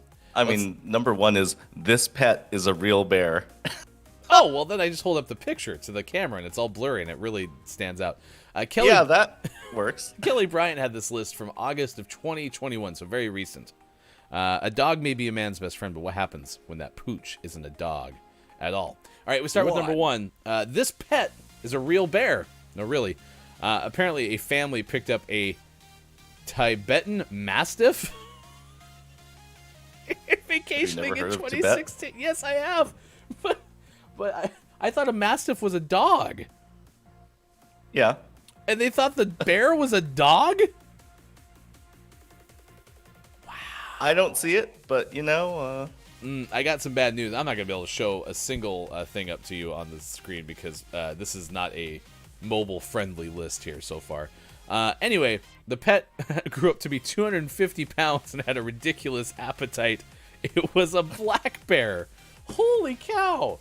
Oh my gosh. An Asiatic black bear. It's a wild world. In another case of mistaken identity, animal lover Sharon Bertozzi of California thought she was doing a good deed when she took in what appeared to be a stray, sickly dog found at her front door. Bertozzi called her city's local animal services to send a rescuer. Reports animal site honest to pause. Once the rescuer was on the scene, it was quickly noted that this dog was actually a coyote.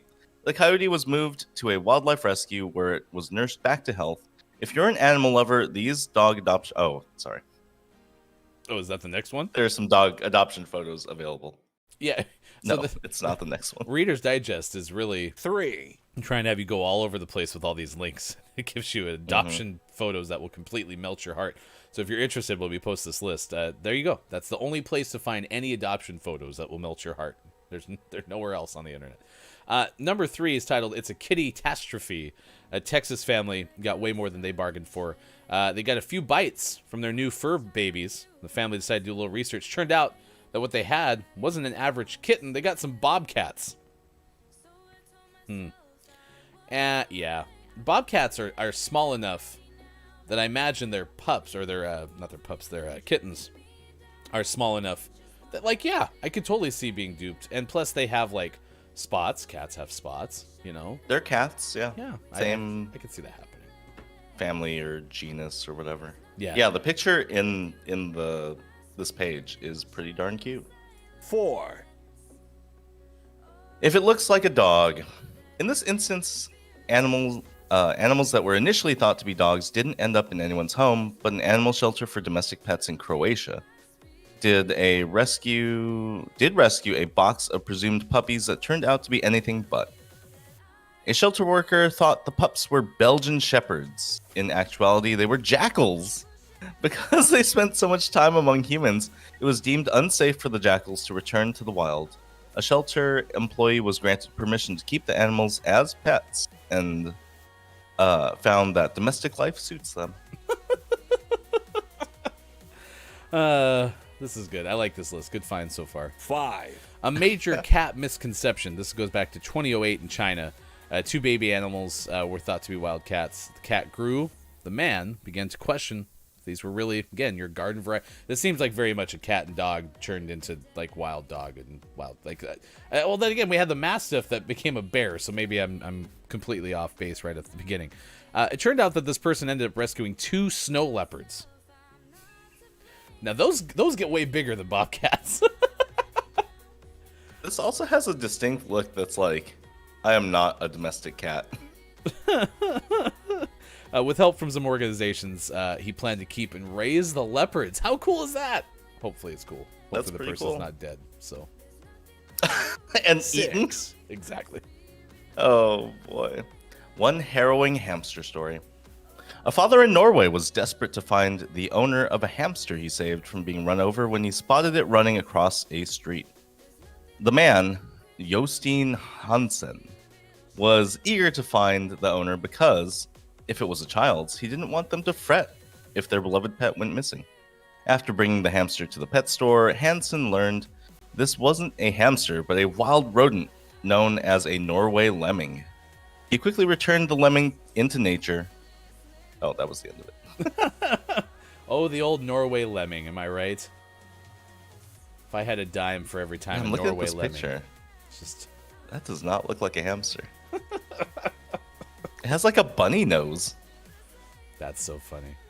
This is a good list so far. This is from Reader's Digest. I think these are Shutterstock pictures, so I don't think these are actual pictures of the actual animals in question here. No, I think that. Well, maybe, yeah. They might all be Shutterstock pictures.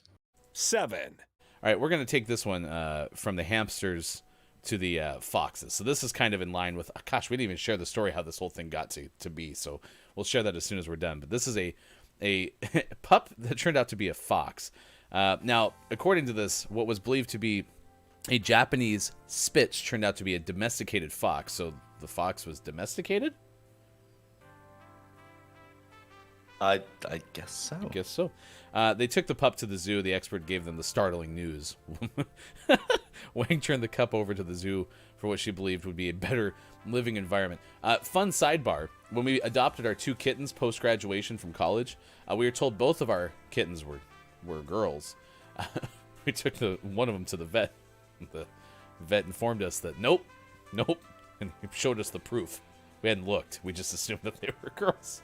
So always double check to know exactly what you have. 8, Oh boy. Sly Kitty. Foxes are so good at pretending to be other animals, you may want to double and triple check you're not bringing home one next time you set out to find a new pet. In this case, Martine Vos, a volunteer at a Belgium cat shelter, answered the call to pick up a stray kitten. She noticed the kitten seemed heavier and felt different than the average kitty. A wildlife rescue confirmed Voss's suspicion that the animal was something other than a cat. She was, in fact, a baby fox. Aw, it's a baby fox, just a little bitty fox. Doesn't look like a cat. 9, Hungry Like the Wolf, this goes to San Antonio. Someone reported a pet owner dropping off a dog at a kill shelter because the dog was getting too big. It took a DNA test, turned out it was 100% that fox. And by fox, I mean wolf. It was a gray wolf, 87.5%. And by 100%, you don't, yeah. You mean Yeah. not 100%? To be very specific on how it totaled up to 100%, it was a gray wolf, 87.5%, Siberian Husky, 8.6%, and 3.9% German Shepherd. So everything was fine. Nothing to see here. Don't worry about it. Just turn your head. Mostly wolf. Yeah. It's a lot of wolf. Also did not expect the Lizzo reference. Well, with a gaming morning show, just expect the unexpected. That is 9 Sure.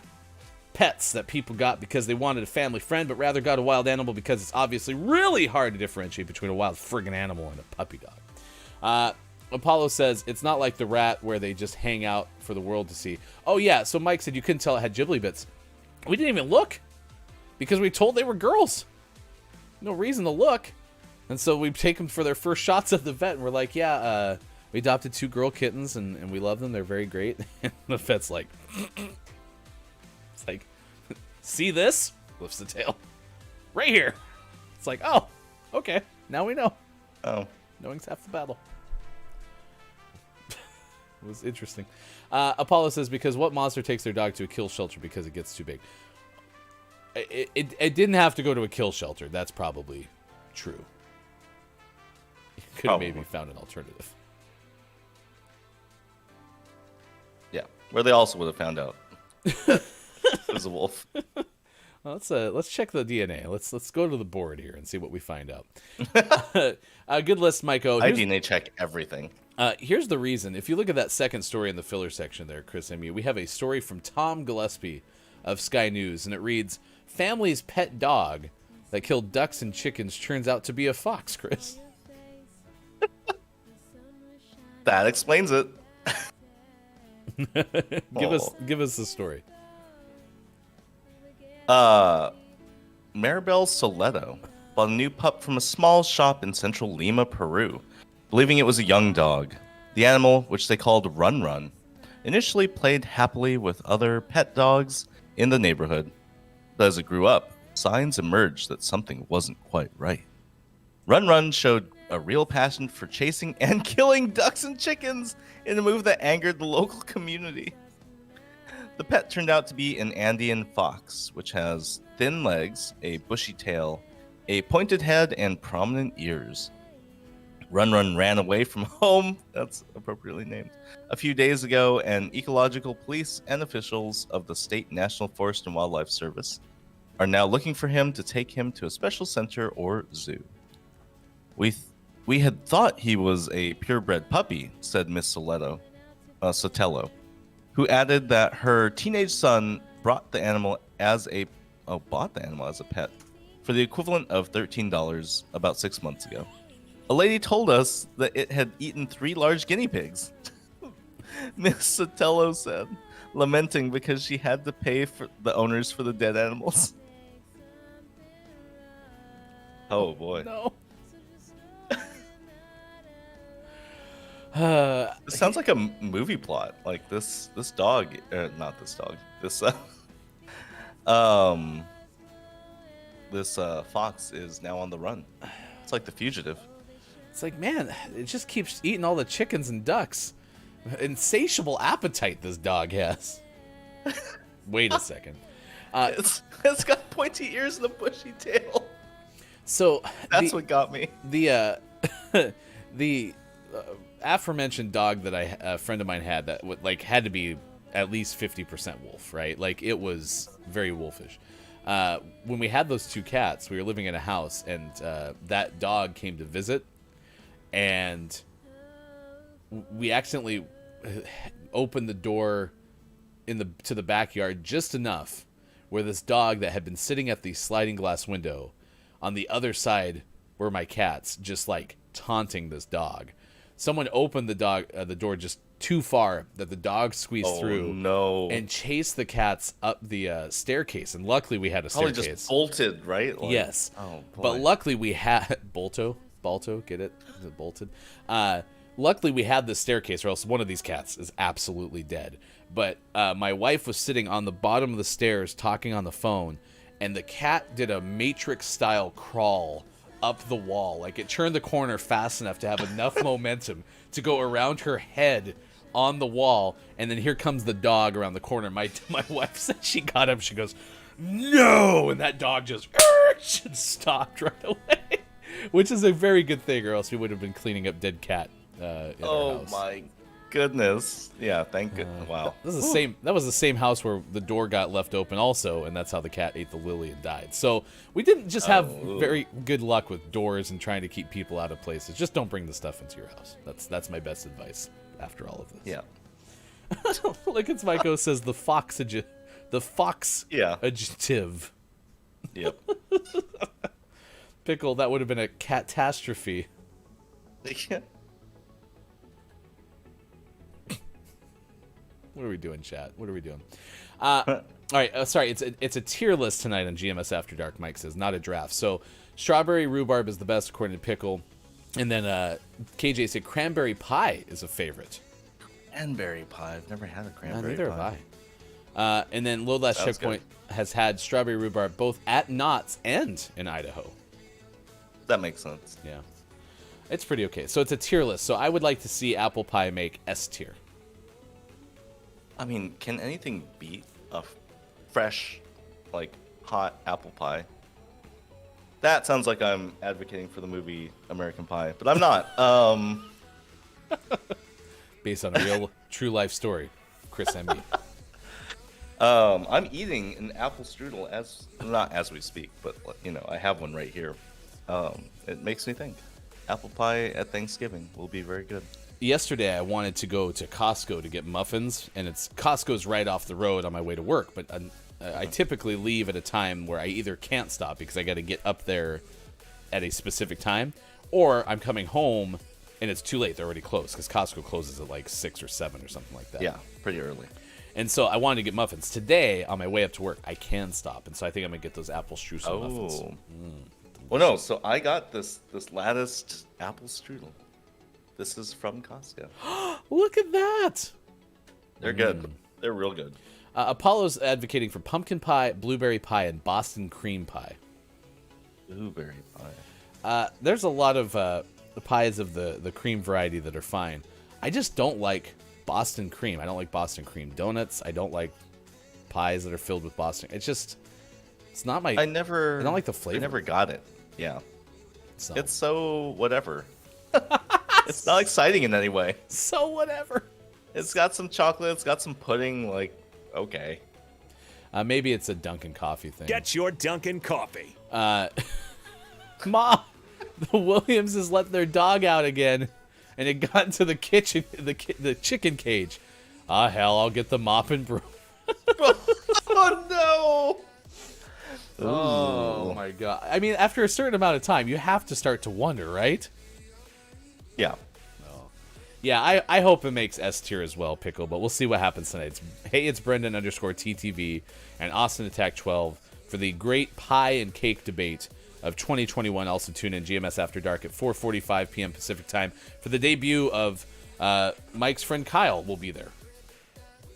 Nice. So, whatever that looks like. Coming up, we have sports. And next hour, we play Google Feud with Chris M.E. because Chris M.E. loves it. And damn it, we're doing it. So, yay! Yeah. Let me see your yay face. Woo. Wait, we won? We what? Oh no, I got the screen from the last game we played. Oh my gosh! No, we loaded into a game. No, we did load into a game. Well, I'm still here. And we're back. All right. Let's just ready up. Oh, I lost you. I'll go back over here. Yeah, that was weird. Yeah, I don't understand what's going on with Rocket League sometimes. Coming up, we have a San Francisco Gate story about a 9-foot video game joystick. It's a record for the largest, I'm assuming, video game joystick. We'll tell you that story coming up here in just a second as well. And then we'll revisit the story of the bears in a California neighborhood taking a swim. Today is Sesame Street Day, Area Code Day. It's also Vanilla Cupcake Day. Vanilla, a waste of calories.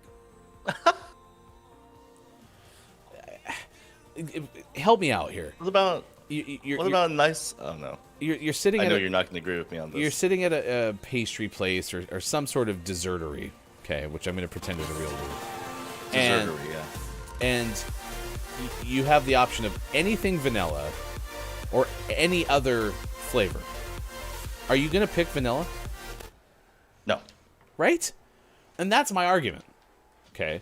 I mean, I think that being said, I think that vanilla is often very complimentary. Oh, I just drove around the ball. And I know you'll disagree with me, but like the talk of warm apple pie made me think of how good it is. Oh, jeez, with vanilla ice cream. Well, yeah, I'm going to disagree with you just because I don't like a la mode, so. Yeah, because you're a heathen. No, because what happens is sure. Just like the finer things in life. Well, I also really very much like room temperature pie. Like, I don't need it to be warm to enjoy it. Temperature pie? Yeah, like, it doesn't have to be the name warm. of your band in high school? Like, warm apple pie is not any better to me than room temperature or, refrigerated apple pie. It really isn't. Like, for example, my mother-in-law This is blasphemy. always takes, like, any baked good and goes, do you want me to heat that up in the microwave for 10 seconds? And I'm like, no, I don't. I don't want it to be warmer. It's great the way it is. The only thing that, coincidentally enough, that she was right about is those apple muffins from Costco. They are very good with a 10-second hit in the microwave. So I will give They are. give I would Mom agree a lot of it. completely. So, for example, you go to the Starbucks app and you order a blueberry scone or a cinnamon coffee cake. If you don't uncheck warmed, because that is the default option, they get warmed up before they're served to you. And I don't want my scone to be warm. I want it to be room temperature.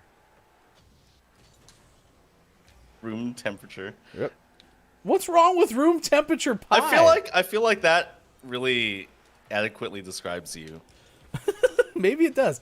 But here, think about this. Okay, so going with all that you know about me and sauce, okay, you want to know the number one reason I dislike a la mode pie is not when it melts and becomes saucy? Exactly. It just gets gross. And you don't eat it after it gets melty because then it's basically like drinking the cereal milk, which is also gross. Oh boy, these are the small pleasures in life that are wasted on you. Ice cream is a frozen sauce, to Ryan. That's probably true. Maybe that's why I don't love ice cream. Hefty room temperature goof. Yep, fair enough. Fair enough. Quiet says, Ryan has, I think, the weirdest food preferences I have ever heard of. Maybe. Like, it's not any better super hot. It's just not. It's good in both situations. I would agree. Super hot is probably too hot, but... Or whatever warm. Okay.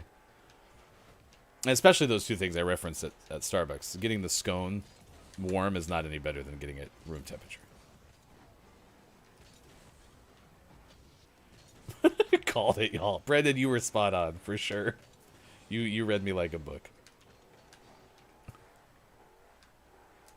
That's so funny.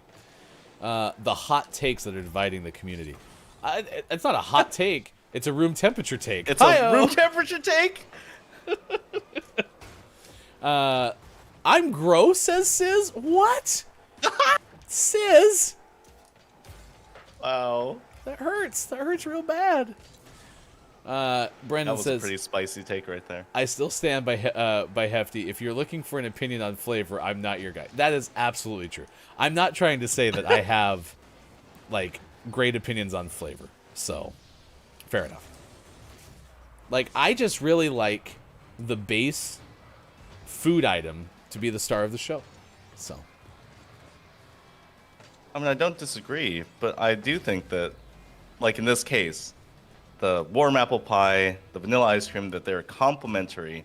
They make each other better. I love it. We're the only show that people unsub to on Twitch that you can't actually sub on Twitch. So, it's impressive. Gravy is a sauce. Sauces aren't dressings, and marinades are early to the party. Exactly. 8 unsub.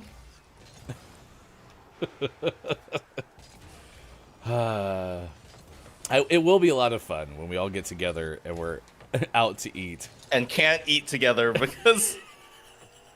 We can, but everyone's going to be like, what's Ryan going to order? Guess I'll order a side of french fries. KJ says, I love I do have friends sauce. where it's like, oh, I guess I'll order french fries. If it wouldn't mess up my followage, I would unfollow then refollow. Yeah, that's fair. I mean, the good news is... Oh, someone blew up our teammate? They were AFK? The good news is nobody will invite me to do a great pie and cake debate. Or any sort of food item debate. In life, you want to avoid that, or...? No, no one's gonna want to hear my opinions. Oh no, on that's that. true. So it's because ice cream is It's true. Oh. Ice cream is frozen sauce. I think that's got to be the explanation because I can't think of any other reason. Frozen sauce. So. Apollo said, "I'll eat it at room temperature so you won't feel lonely. I'll even order a room temperature Coke." Ooh. That's not great. No. I do like beverages cold. So, there you go. Oh. I hope you're able to be in chat to sound off on your opinions tonight. I probably won't be. We have a game tonight, so I can't hang out. I'll watch the VOD. All of the GMS After Dark episodes have been really good. Agreed. Yep, absolutely. And it's tonight, 4:45 p.m. Pacific time, with host Look, It's Mike O. Reminder too, Mike is raising funds for Movember. You can find out more at Look, It's Mike O on Twitch. Goal to hit $1,000 for the month of Movember. And there's a 12-hour stream coming up on November 28th. It's all part of raising money to increase awareness around prostate cancer, testicular cancer, and men's mental health. Movember, the Mike-O-Vember-thon. I don't think I have that right.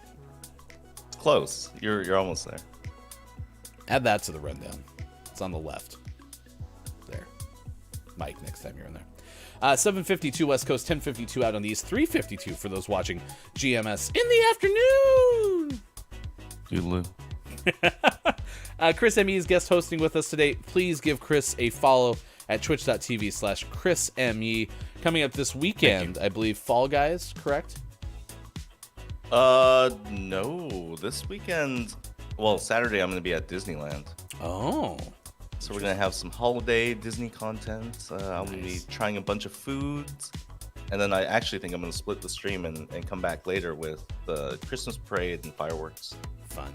Have a great time out there. Tonight you're also streaming at 6 p.m. Pacific time. What's on the agenda?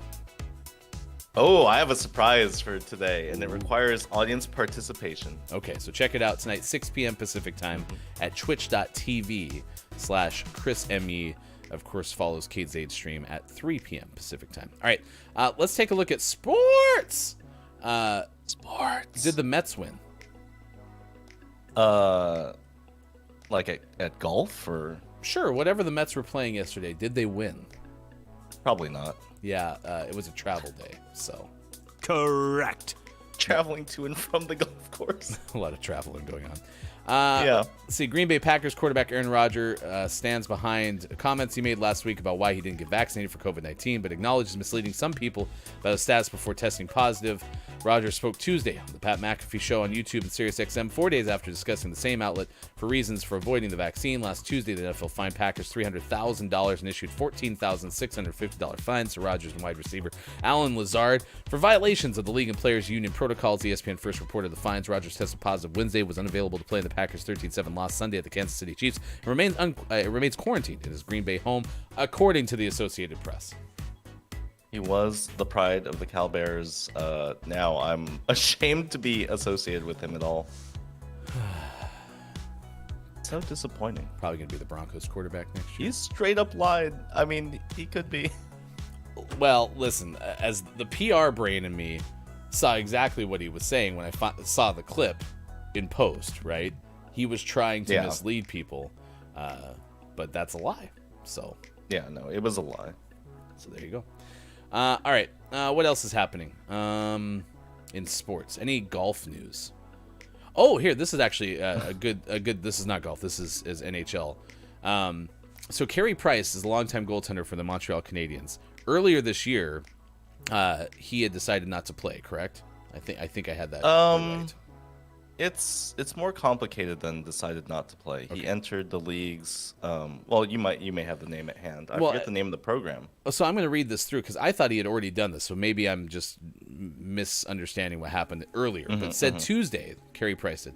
They voluntarily entered the NHL's Player Assistance Program more than a month ago due to substance abuse. So yeah, it was more than a month ago. Price issued a statement through the Canadiens and also posted on Instagram saying, quote, "Over the last few years, I have let myself get to a very dark place and I didn't have the tools to cope with that struggle. Things had reached a point that I realized I needed to prioritize my health for both myself and my family. Asking for help when you need it is what we encourage our kids to do, and it is what I needed to do." End quote. Price rejoined the Canadiens on Sunday, but has not yet begun to practice, according to the Associated Press. So this program is for players who are going through mental health crisis or substance abuse. They're going through substance abuse issues. And I believe that in his statement, because it was kind of a long statement, he does mention substance abuse, and I think that I'm glad that he did it. He did it very publicly, and I think he's setting a good example by continuing to talk about it and not trying to hide it. Because I mean, there's a lot of shame associated with that, with substance abuse and admitting, as a professional that you have issues. But he's taking measures to right his own ship and to set a good example. In golf,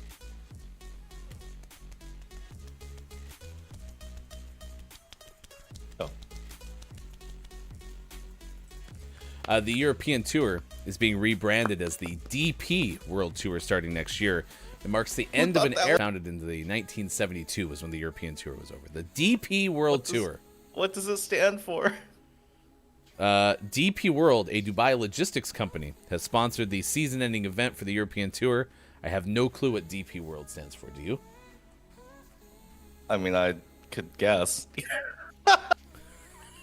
None are good guesses. DP World Tour. K-Laugh seems thrilled. Yep. Good old logistics. Listen, companies like UPS and others that deal with logistics love you two. Can't take DP World Tour sponsored by Ashley Madison and Tinder. I can't take Chris M.E. and Lucas Maiko anywhere. Anyway. Killing me. Also at Miami, Katie Meyer now stands low to reads the Associated Press winningest coach in Hurricanes basketball history. Their team defeated Jackson State 72-67 the season opener. Meyer now has 304 wins at Miami. Her predecessor oversaw the women's program, Fern Labate, and now Meyer stands alone. There you go. Well done. That's your sports. All right, next hour, Google Feud. Look at Chris M.E.'s face and how excited Chris is for this Google Feud community game. I think you're faking it, but I could be wrong. Also, we'll have a Gaming Morning Show, Morning Gaming Renews, Clip of the Day, and takeaways that were pretty okay. It is Wednesday, November 10th, 2021. Thank you for being with us. Facebook Gaming, Twitch, YouTube, Twitter, GamingMorningShow.tv.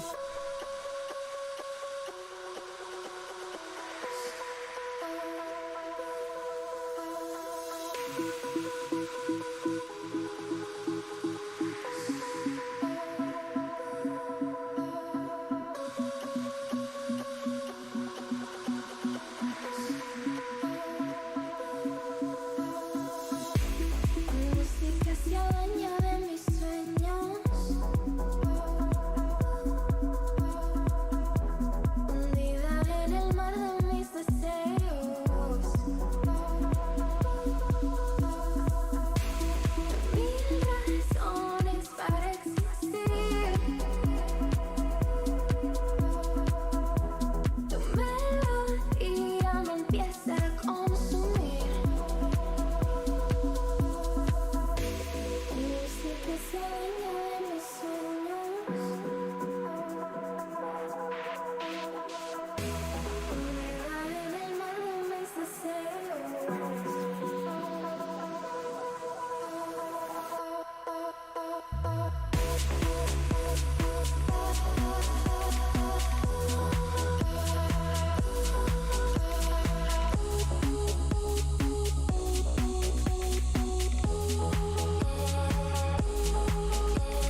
In a world where keyboards just won't work, one streamer is determined to make it right. I want a D that works. I need the D to work. A quest that would take her on a journey of a lifetime. With her baby daddy by her side. That's how we do, baby! It's not my baby You daddy like or my Mix. I anytime just near got soon it. future baby daddy. She overcame all odds and fixed the D. My D has been broken for so long, but I touched it. It was so good, and it feels so good to have a D that works. This summer, Superphonic, Sorry, KK. Kiki Lowe star in The Lost City of D, a gaming morning show production.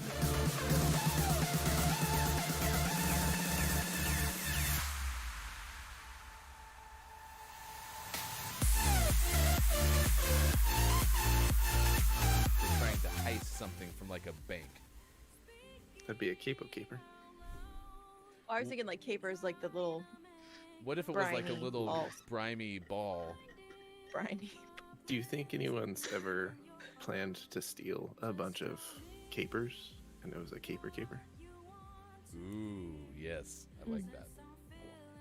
Coming this fall from Gaming Morning Show, Caper. Also, Sushi has an Apex. This is fresh, hot off the presses. I think actually Austin's getting the news right now as we speak. Oh yes. Go ahead and toss it to me then. No, not the pig. Sorry, this is a news term. But that was better than I expected.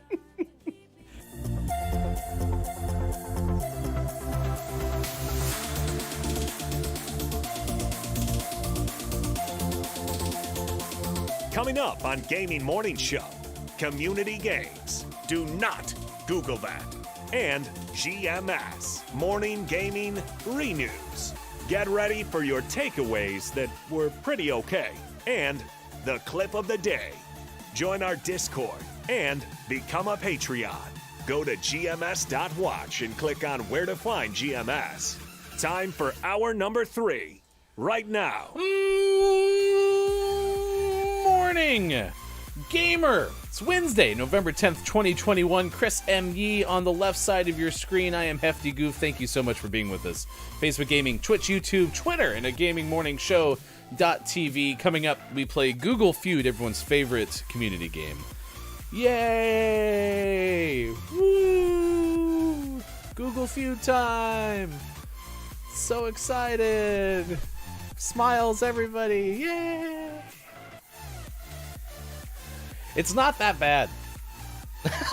Sometimes it's not that bad.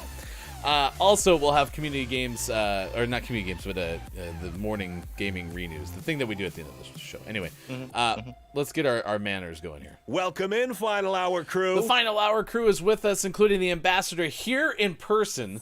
Hey, it's Brendan_TTV, another ambassador of the Final Hour crew, has been with us for the vast majority of the show.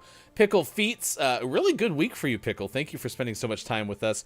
Apollo is here, continuing to raise funds for the Trevor Project. Be sure to check out Apollo's stream all this month. Quiet I Am Gaming is here. We've had Look It's Mike O hanging out in chat for the duration of the show as well. Sizz, despite disliking me now, has been here for the vast majority of the show as well. And K-Laugh, our head of research and development. Many, many more. Thank you for being here with the Final Hour crew. Hello, FHC. Pickle said it pays to have a sick kid. I Whatever don't gets it done, I guess. I don't wish your child to be sick so you can spend time with us, but I guess if that's what happens, then that's what happens. So If it gets us more pickle, then yeah, more pickle is better. Also, KJ, hi. Hi, KJ. All right, coming up tonight, as I mentioned, 4:45 p.m. Pacific time is GMS After Dark. We have Austin Attack 12 and Hey, it's Brendan_TTV in for a great pie and cake debate. Which will rule? It starts 4:45 p.m. Pacific time. It's a tier-based debate, not a draft, I was told. So, you're gonna go strawberry pie. You hope that makes A tier at least. Yeah. Fresh strawberries. So, like, it's pretty much just strawberries and glaze inside of a pie shell. Okay. I'm gonna go with apple pie. I just want to see apple pie make the list, and if that happens, I think apple pie is in a tier of its own. Like, wow, that's just above everything else. Like, you can't. It's perfection. Like, it's something that can't be improved upon because it's already so perfect. Apollo says if it gets us more DP pickle. No one said that. Yeah. No one said that. And I had you dirty-minded individuals. I had to figure out what the hell you were talking about because no. I don't have a clue what that acronym stood for. Please, Googled it. for everything that is holy. Please do not Google that, You could have especially just texted me. at work. No, I think that would have been worse. Worse, I didn't want to find out from my dad, even though you're not my dad. But No. yeah, I had to. AJ, don't Google it. Please don't Google it. Yeah. Do not Google that. Yes, Dubai ports. Only reason I had to finally do it is because you were just dying of laughter so much. I'm like, I don't have a clue. Here's the closest thing I got to on my own. Dan Patrick. Because Dan Patrick has a nickname for the Dan Patrick Show, which is the DP Show. And now you know why that's funny. Or... Please do not Google that. Jeez Louise. Dan Patrick World. Yes, Dan Patrick World. Clinically acclaimed. Dan Patrick Show. Yeah. Oh my gosh. Well, anyway, that was the derailment of the day, so congratulations for that. I hope you two are proud of yourself. Pretty pleased, yeah. Pretty pleased with myself. That's great. All right, coming up, we're going to tell you about a story about a 9-foot joystick. Oh, wait, things are improving, I see. Not the segue that I had hoped to make, but hey, it happens. We're going to roll with it. Also, bears in California pools are on the way.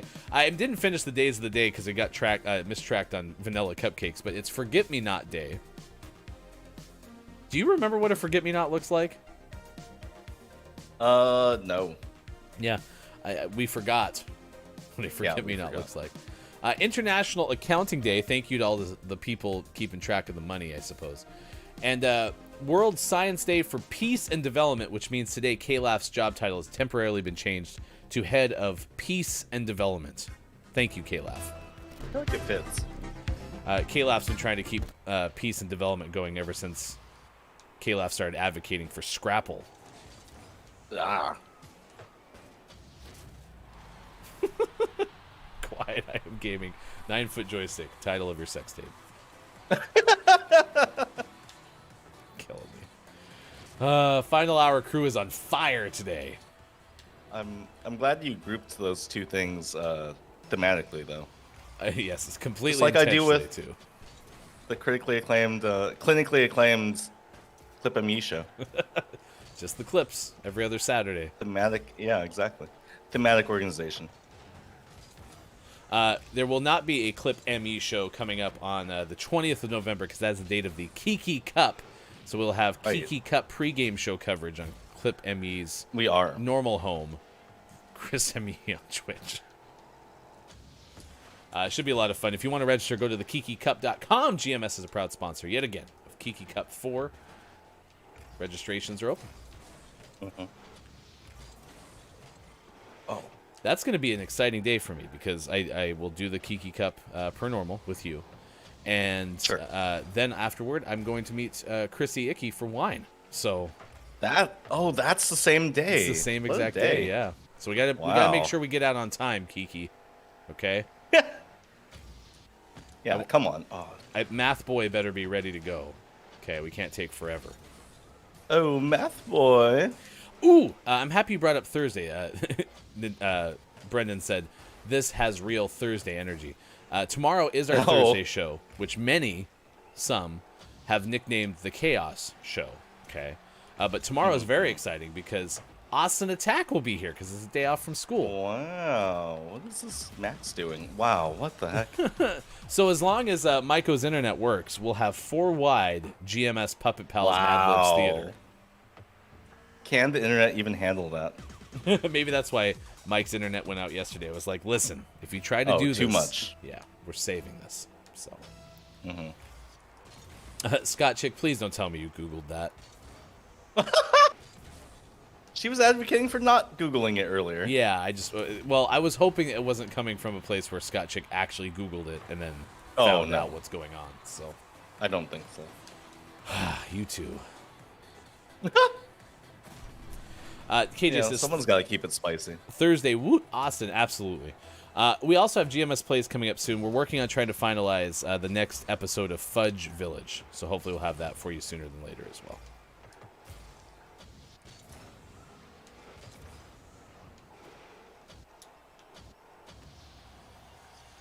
Nice, Chris, you're cracked. Nice.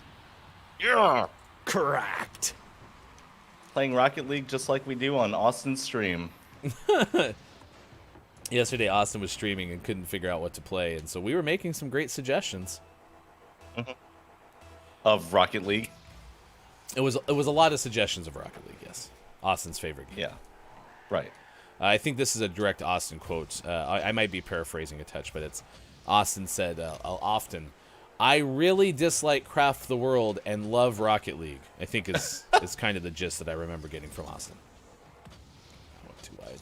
Austin got mad at me because I was introducing a clip of her playing Rocket League on her Halloween stream, and said without any hint of sarcasm, I called it her favorite game. Well, that's because she wanted me to say it tongue-in-cheek. That's because Austin always says that. I was like, oh, this is my favorite game. I love Rocket League. Best game ever. She learned to play it on the wildly popular Gaming Morning Show. Fudge Village also sounds like something you shouldn't Google. That is true, yeah. You also shouldn't play Fudge Village. It's horrifying. So. You have definitely been having a better time with it than with Resident Evil 7. Yes, it's been much better, but here's the problem, is everyone keeps talking about that one moment, and I think that's going to be the problem, is that's probably going to be the worst that it's ever been, is what I'm guessing. I feel like... I actually don't know what everyone's been talking about, because I thought it was going to be when you see Vampire Mommy... what the heck is that Max doing?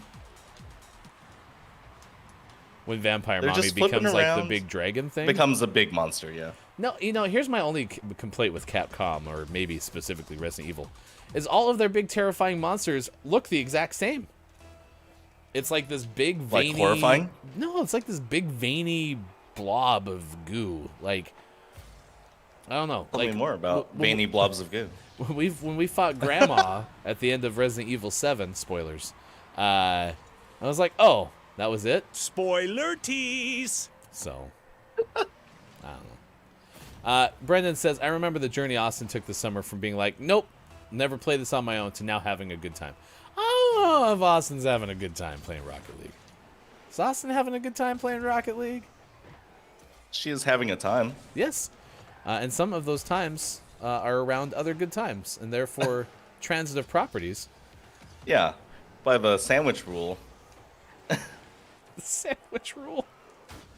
You have been doing great. Honestly, I think the beginning of Village one of the most intense parts, and y'all made it through that very well. Yes, that was pretty intense. Yeah, with all the lichens.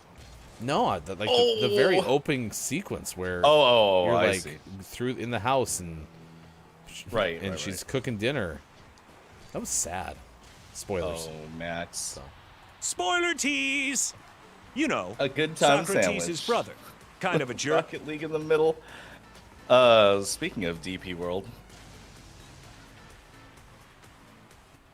Yes. That was it. That's the statement. Okay. Good talk.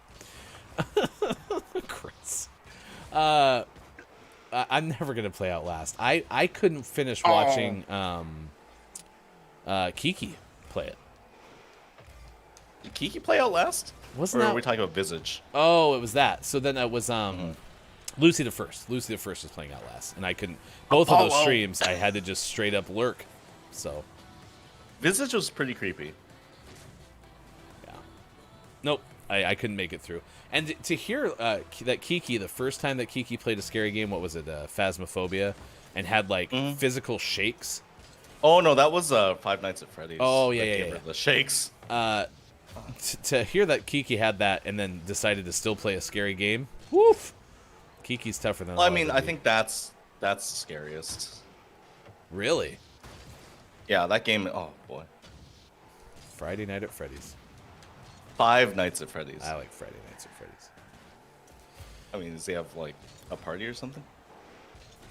Pickle says, I want Sean to do it to Ryan playing Outlast. Oh boy. No, not a chance. Yeah, Outlast is pretty creepy. Oh my gosh, is that going to go in? No. It's the game that'll never end. It goes on and on. Okay. It's 8:19 West Coast time. It is 11:19 for those watching out on the East Coast. 4:19 for those in the UK. Diddaloo. 5 nights in DP World. Stop it! It's a logistics company in Dubai sponsoring a golf tour. Done with you, chat. Ban them all, Kate. Ban them all.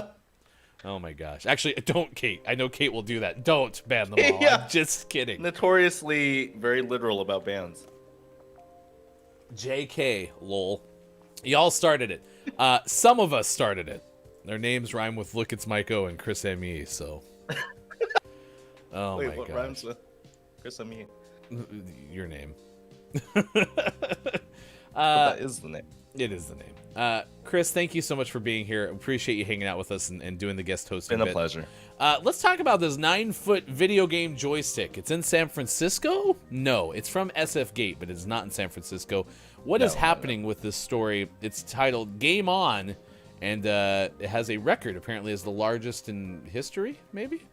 Yeah. This is Dateline, Hanover, New Hampshire. A 9-foot tall, that's 2.7 meters tall for our friends across the pond. 9-foot tall video game joystick made of wood, rubber, and steel has made it into the Guinness World Records 2022 as the largest. I guess in the world? That's what that implies? Dartmouth College professor Mary Flanagan created the giant controller, nearly 14 times the size of an original classic Atari controller, in 2006 to celebrate her childhood experience of maniacally playing the Atari 2600 video games. She also wanted to see what it would look like when a single-player experience becomes collaborative. It takes at least 2 people to operate the joystick and push the button to play classic Atari games such as Centipede and Breakout. To have this common pop culture artifact just erupt in the middle of a space and allow people to play something familiar yet not familiar was exciting, said Flanagan, an artist who is chair of Dartmouth's Film and Media Studies and the Sherman Fairchild Distinguished Professor in Digital Humanities. So, to sum up, this Professor Flanagan just talked about how this 9-foot joystick erupts in the middle of a space. Anyway, the joystick, which toured Spain, the United Kingdom, and the United States, is now part of the permanent collection of ZKM Center for Art and Media in Karlsruhe, Germany.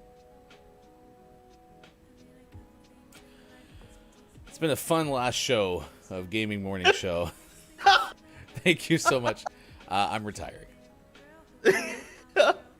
Listen, part of me is now really worried about what we're going to get for Google Feud. Like, this just could be a tipping point in the day. It could be. Hi, Earthling. It's good for you to be here. Appreciate it. Hello, FHC. Earthling Gaming is here with part of the FHC. Let's have some fun. This beat is sick. I want to take a ride on your giant joystick. What if this 9-foot joystick was also sitting on Sean's big deck? You know what they say about a big deck. It's got a big joystick. Try using both hands, says Apollo. Oh. Obviously. Pickle says this pairs nicely with the DP World Logistics Tour story. Paraphrased. Like wine and cheese. Yeah. Yeah, no, I agree. Scott Chick said, oh my gosh, they're not helping themselves with the word choice in this article. Yep, there was some intentionality, I think, there. Do you think that this, like, Dartmouth professor purposely did this? Yeah, because I think that was her direct quote, was it erupted in the middle of the space. Yeah, I think the professor was like, nice. So. Either that or they misspelled erupted and it was supposed to be just erected. But either way, That's not better. I know. Either way, it's not working the right way. So, Ryan, I don't know why you're worried. Chat has been very wholesome today. Oh, no. I mean, wholesome. Is that no? Do not Google that.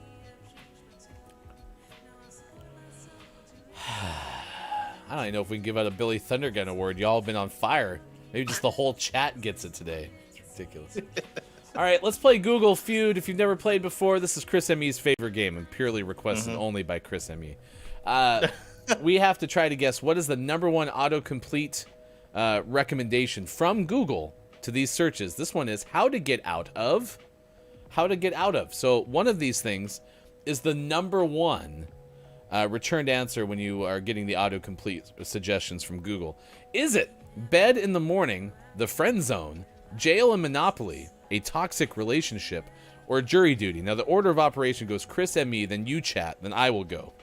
And we have to get the correct #1 answer before we get the other 4 incorrect. So it's a pretty easy game to win. We just have to focus. All right? Focus Also, up. should be an easy game to win because we got this prompt last time, I'm pretty sure. Oh, did we really? No, we can't start getting repeats and... All right, I fine. believe it was jury duty. All right, we're going to go jury duty from Chris M.E. That is the #1. We probably did. Yeah, you're right. Correct. Nice. You It's like I are a remembered it. genius. All right, let's go to this one then. Fine. When, and you can go first on this one again. When is the next? When's the next blank? Leap year, Dodger game, new moon, Oh, I love it. World Cup, or full moon? There are a lot of bandwagon Dodger fans because LA is a big place, and I can see that being not #1, but I can see that being one of the top Google searches. Let's go. Ooh, who cares about the new moon? Let's go full moon. A lot of Twilight fans out there might be searching new moon. Get it? All right, you said full moon. Yeah. That is the #1 answer. Correct. You are Boom. cracked, Chris M.E. Take that, Google Feud. Ding, ding, ding. Number 5, the next closest was leap year, followed by new moon, Dodger game, and World Cup. We're already up to 15,000 points. This is impressive, chat. And you get to go first on this one. I failed at blank. Is it real estate, breastfeeding, van life after a month, work, or van life? Wow. Did I didn't realize somebody that was that common. Yeah, I was gonna say, did somebody prominent try to live in a van for a while and feel like they failed? I could see the issue being that, there are a lot of YouTubers out there who kind of glamorize it, and in reality, I'm sure it's a lot harder. Van life is getting very popular, according to Sis. I see. Pickle says, "What is van life?" Spicy homelessness. Oh, Kyle. Well, I believe it's living in a van. It is. Brendan, down by the river. Oh, listen, maybe I'm the one who's not fully understanding what I could be doing, but I would love to. It would have to be an RV. I don't think I want to go as small as a van, but I'd love to do the RV, travel across the country, live wherever you're living for like 3 years. That'd be a blast. Well, the hardest part would be doing the show. You have to have internet. That would be pretty tough. All right, what's your answer? It looks like we're gonna go with van life. Copia was the one who said van life. Let's just go. I failed at van life. That is the #1 answer. Correct. Ding, ding, ding, ding. You are a genius. Yes. Paulo says, hook it up with some baller ass internet. I'll just get a satellite. It had to be satellite, yeah. Yeah, that's what you do. They're not even asking a question with that Google search. They're saying they're looking for other people who also failed at van life. Right.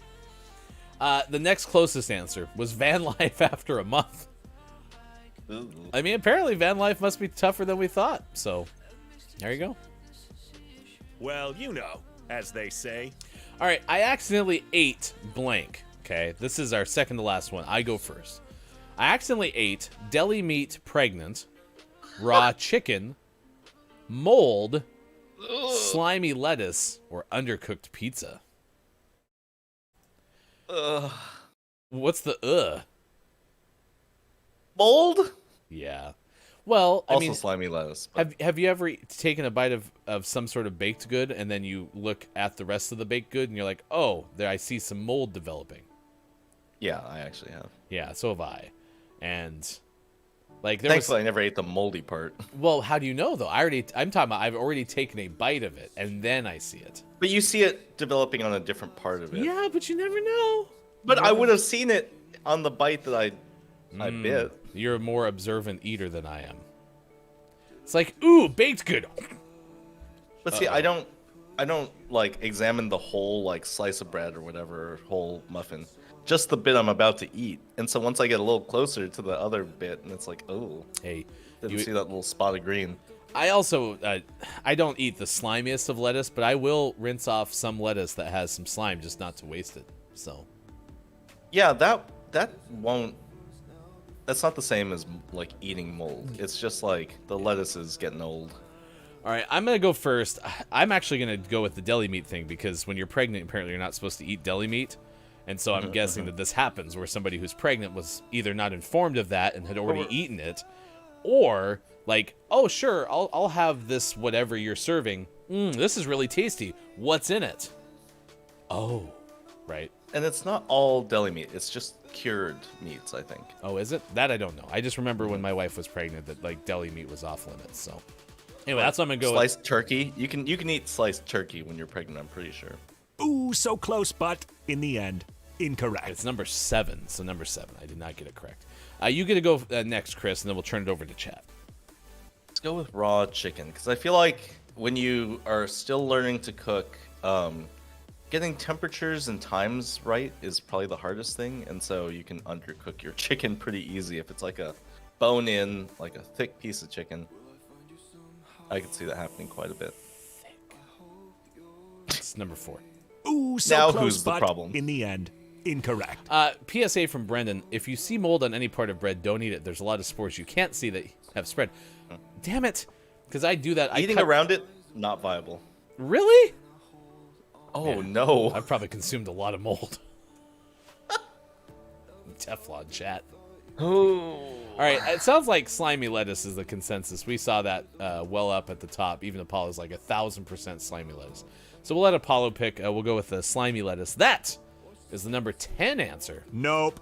Oh. So it's up to me. Mold or undercooked pizza? It's got to be mold because... It's gotta be mold. Who cares about undercooked pizza? Yeah. So, and apparently this is something I should have been Googling this whole time. So, all right. Oh, Super is with me. There you go. Super and I are just eat the mold bandwagon. So thank you, Super. I appreciate it. Hello, FHC. Thanks for being here with the Final Hour crew. Is it mold? That is the number 1 answer. Correct. Boom. Crack, chat. We got 25,000 points. Please, chat, don't spend those all in one place. Okay. Cracked. Nuts. It's now 8:32 West Coast, 11:32 on the East Coast. It is 4:32 for those watching GMS in the UK. Toodaloo. Super, thank you for being here. Superphonic will be known for the rest of the show. Super moldy. I mean, undercooked pizza can't be that bad for you, right? There's probably some raw egg in there from, in the dough. Okay. Well, everyone eats chocolate chip cookie dough, so apparently nobody cares. Not everybody. Listen, there's so many people I know who eat chocolate chip cookie dough, and I'm just like, I can't do that because it has raw egg in it. It's literally raw egg. Ugh. Brendan says, Kyle, scrapple pie eater and mold enthusiast. Oh, because K-Laugh said we have stomach acid for a reason. Bring on the mold. At least I'd rather eat moldy bread than scrapple.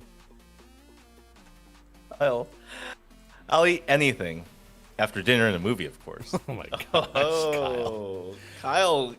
Spicy Kyle. All right. We'll also tell you the story about the Bears coming up shortly. Not the Chicago Bears, but Bears hanging out in a California pool. So that's on the way. Sounds good. Chris, this has been a fun show so far. We've learned just so much. So much. Yeah. And our topic of the day has to do with Windows computers, believe it or not. Imagine not being able to Google what the DP World Logistics tour is, right? And having You can do that on any operating system. extremely clear and concise understanding of what that acronym stands for. Ugh, gross. But this dates back to Windows coming out back in 1985. Its major feature included pull-down menus, tiled windows, mouse support, and cooperative multitasking of the program's applications. Although Windows 1.0 saw some use, the Windows interface did not gain general acceptance until version 3.0, according to computerhistory.com. Yep. I actually honestly didn't know that Windows 3 was not the actual first Windows. That's how out of the loop I was. That was the first version I ever remember. I mean, I had probably I think it more was- unanswered questions about why it was 3.1 without actually questioning it and trying to find that answer. Oh. Does that make sense? Because, you know, you're using it and you're like, oh, this has got to be the first time this has come out. And then you're like, oh, it's called Windows 3. Well, that's strange, but I generally accept it as opposed to doing any research to figure out why it's 3. So, Yeah, I mean, as a kid, I didn't understand there being versions of it. I wonder, I'm going to have to YouTube after this and look for what Windows 1.0 looked like. Probably pretty weird. Because I do remember what 3.1 looked like. So. Oh. This is from dayintechhistory.com. Windows 1.0 was announced at the Hemsley Palace Hotel in New York. It was one of the most elaborate product introductions to date. Bill Gates, says Windows 1.0 will officially release in 1984, yet it didn't release until June of 1985, again, according to dayintechhistory.com. Oh, you got this. Nice save. What about... Nope, I can't trust chat today. I'm not going to read anything else. Nope, I'm done. Never again. Nope. This could be a perfectly fine, like, casserole dish. I don't care. What is it? It's what Apollo said. What about Kasu Martsu? I have no idea. Kalaf, to be very clear, Kalaf said you would eat moldy bread over scrapple. Wow. I would eat partially moldy bread that I cut around before I would eat scrapple. That's a bad idea. No, apparently it's not, because I'm so... No, I'm just kidding. Don't do it. That's so sad, though. You surviving it is not an indication of whether you should or I should not have know. done it. But now you have to throw all that stuff away, and I don't like wasting food, especially baked goods. Then you shouldn't have let it get moldy. Well, sometimes conditions are perfect. To not eat your bread in a timely fashion. Yes, exactly. Or it gets left open, or maybe gets put in a dark place with lots of water. Oh, I'm just making up things, but like we had this chocolate chips. You know, here's the thing. All right, we have this thing in this household. There's 4 of us. I have 2 children, wife, and me. And we get delicious baked goods. And you know what happens? Hefty Goof wants to eat those as quickly as humanly possible.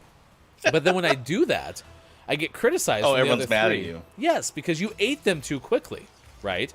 But then, fast forward to when we had delicious chocolate chip zucchini bread. And we had it for a week and a half. And I was trying to bide my time and be like, fine, I'm not going to eat it all so that you all have a chance. I missed it. And then sure enough, the chocolate chip zucchini bread that was made, it was homemade, in fact, by somebody that Sean knew, turned moldy. And I tried to pick around the spores. And then I didn't end up eating it because I felt like I saw a lot more spores than I was originally thinking. So you know what? I just started to eat things more quickly, and then people still get mad at me. And I'm like, it was sitting there This is a horror story. I can't. It was sitting there for 3 days. What do you want from me? Halloween's over, Ryan. What happened? No more horror stories. And then I played Outlast. Oh, sorry. That was unfortunate. Yeah, we collided, and then the person came through and hit the ball. Please get in there this time. Nice shot. All right. Brendan says, this is not the first time I've heard Ryan on this rant, but it's true. It's homemade baked goods. You need to eat them fast. Oh, yeah. Because they don't have a shelf life. Homemade cookies should be eaten in 3 to 4 hours. I agree, Brendan. Yeah, when they're warm. Ugh, whatever. All right, chat. Official, unofficial poll. Is pie, we're going with only pie, that is not a refrigerated pie like those made up of like a cream. Those filling. have to be cold. Yeah. Yeah. Let's take an apple pie or something in the fruit pie realm. Is it better whilst warm, or is it just as good at room temperature? Sis says just freeze everything. Done. Only frozen pies from here on out.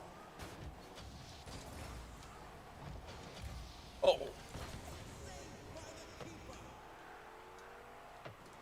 I like how the voice in the game goes, saved by the keeper. But we're not a keeper. We're playing every position. Oh. I didn't, Brendan. I said pies of a cream filling, which may still not be very helpful, but I'm just trying to get around. Remember when I referenced Boston pies that are made of Boston cream? Good old Boston. There you go.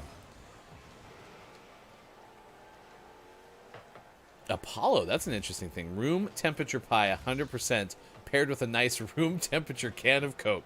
Apollo, you're killing me. That was a callback. Hefty room temperature goof.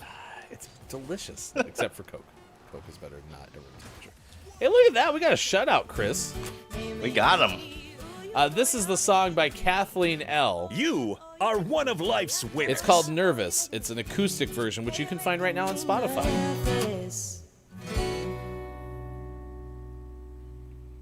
And apparently we caught the very tail end of it, so never mind. You'll have to find it on Spotify. Find it on Spotify. Yeah. Kathleen L. Spotify acoustic. Let's see. Anyone else have an opinion? Let's paired with a nice room temperature. Fruit pies are pretty okay, warm or cold, according to KJ. K-Laugh said, I will eat it at temperature at which it's delivered. All pie is good pie. Okay. I guess what I'm just trying to emphasize is it doesn't have to be warm to be better. It is good in both circumstances, if not great. I think some pies are improved by being served warm. Just disagree. But I do appreciate, though, us having this discussion because it did make me realize why I don't like a la mode. It's because you get done eating it, and then it becomes like this leftover pie soup concoction. And it just How slowly are you eating this? I don't understand. Like, it will melt a little, and I think that's a nice thing. You get a little bit more ice cream with your pie. Nope. Disagree. Ice cream as a sauce? Chef's kiss. Frozen sauce. That's still one of my favorite lines from today. Apollo says, Hefty says he's not a fan of pies filled with Boston. No. Filled with Boston cream. Eating all of Boston would be very difficult. It's a lot of brick and cobblestone. A lot of people. Yeah. Sis says, not everyone's on board with pies that are made of a cream filling. Make sure everyone likes them before serving. It's true. Yeah. Chocolate cream, coconut cream, banana cream. All those are pretty okay. Not going to lie. Mm-hmm. Okay. Do not serve warm. Yeah. Because don't you have to make them warm and then you refrigerate them or freeze them? Not all of those are baked. Some of those are what would be referred to as an icebox pie. Oh, assembled.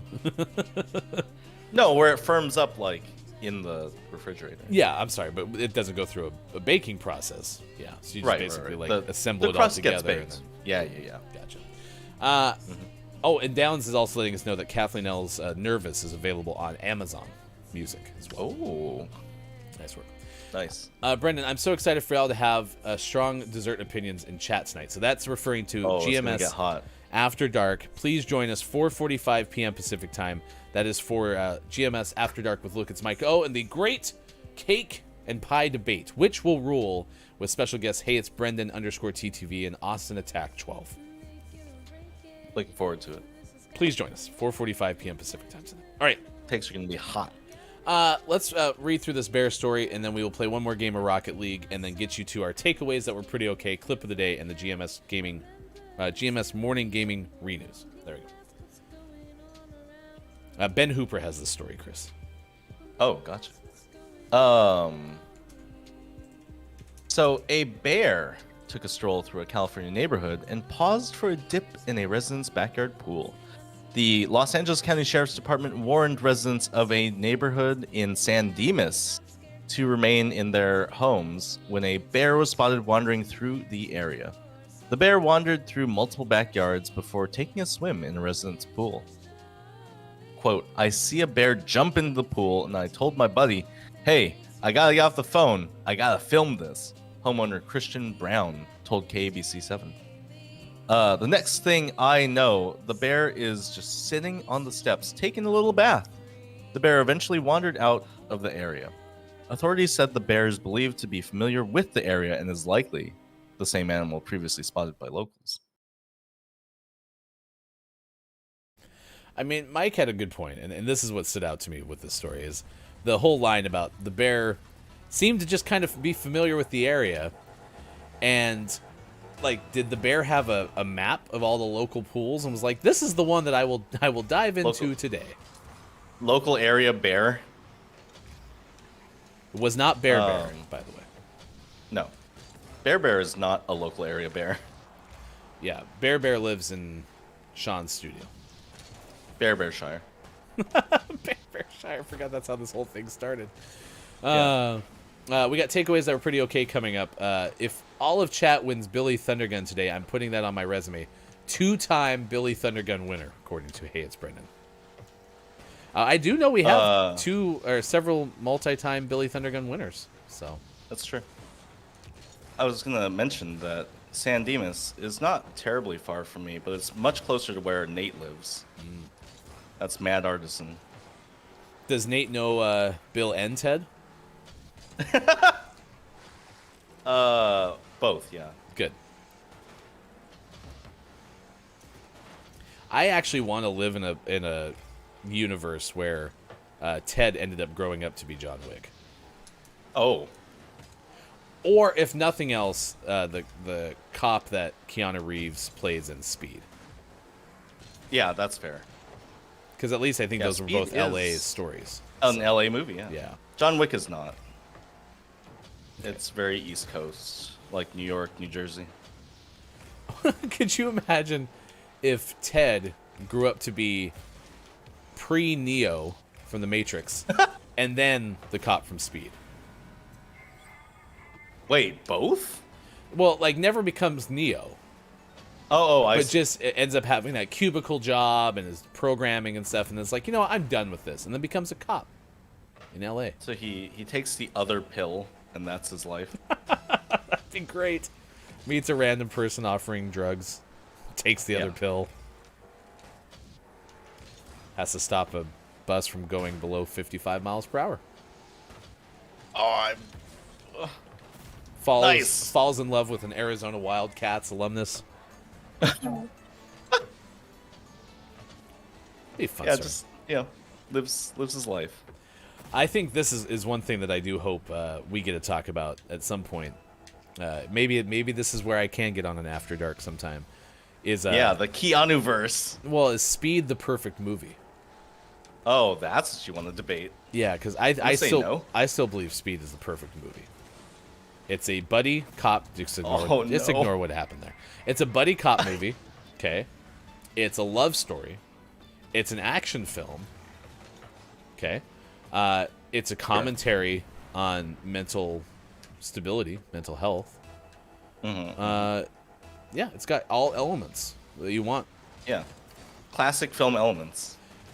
It's got witty cop captaincy humor, kind of like a la the Bad Boys chief. Sure. Right? Don't get dead, right? Great line. Yeah. So. Classic.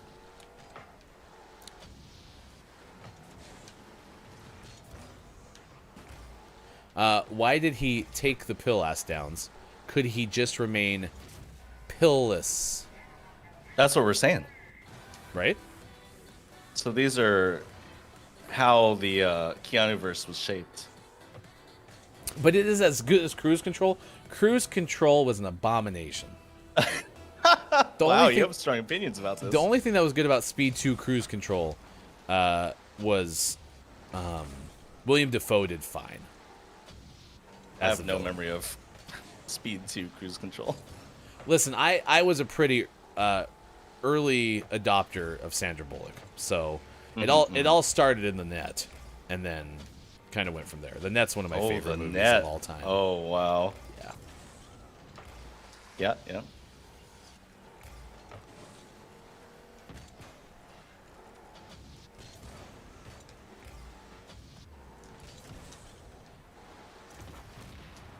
Oh, that didn't work. Was there a Speed movie that took place on a cruise ship? Was that yeah, exactly? Yeah. So that's Speed Cruise Control. 2 was Cruise Control, and no Keanu. Yeah, they couldn't get Keanu back, and so they had to end up using fake Keanu. Oh no. And even Sandra Bullock couldn't carry that movie. Oh, I didn't think that was gonna hit the top.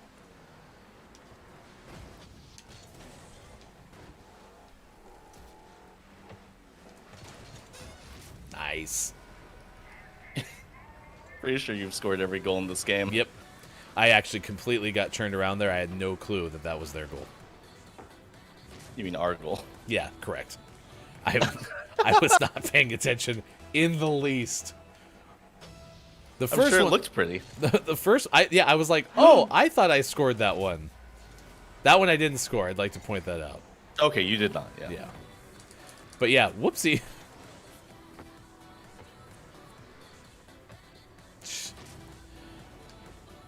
Hey, it's a Brendan _ TTV. Whoa, sorry to whomever was in Speed 2 that just got called fake Keanu. Well, I don't even think was that person in any other movies? I don't know the actor. My point exactly. It was probably Robert Patrick. Because Robert Patrick was in everything. It's not Robert Patrick, but like Robert Patrick replaced David Duchovny on the X-Files. So. Oh right. Mm-hmm. But not to play Fox Mulder. No, but like, well, that's true. I guess. Well, no, the person in Cruise Control wasn't supposed to be the same character, right? Like they had Keanu's character. Well, like I don't they know. broke up because relationships built under intense circumstances never last, right? I guess. Man, you need to watch more Speed. Gross. Not this one. Oh my gosh, how did I not score? Oh. K-Laugh, who was the actor in Speed 2?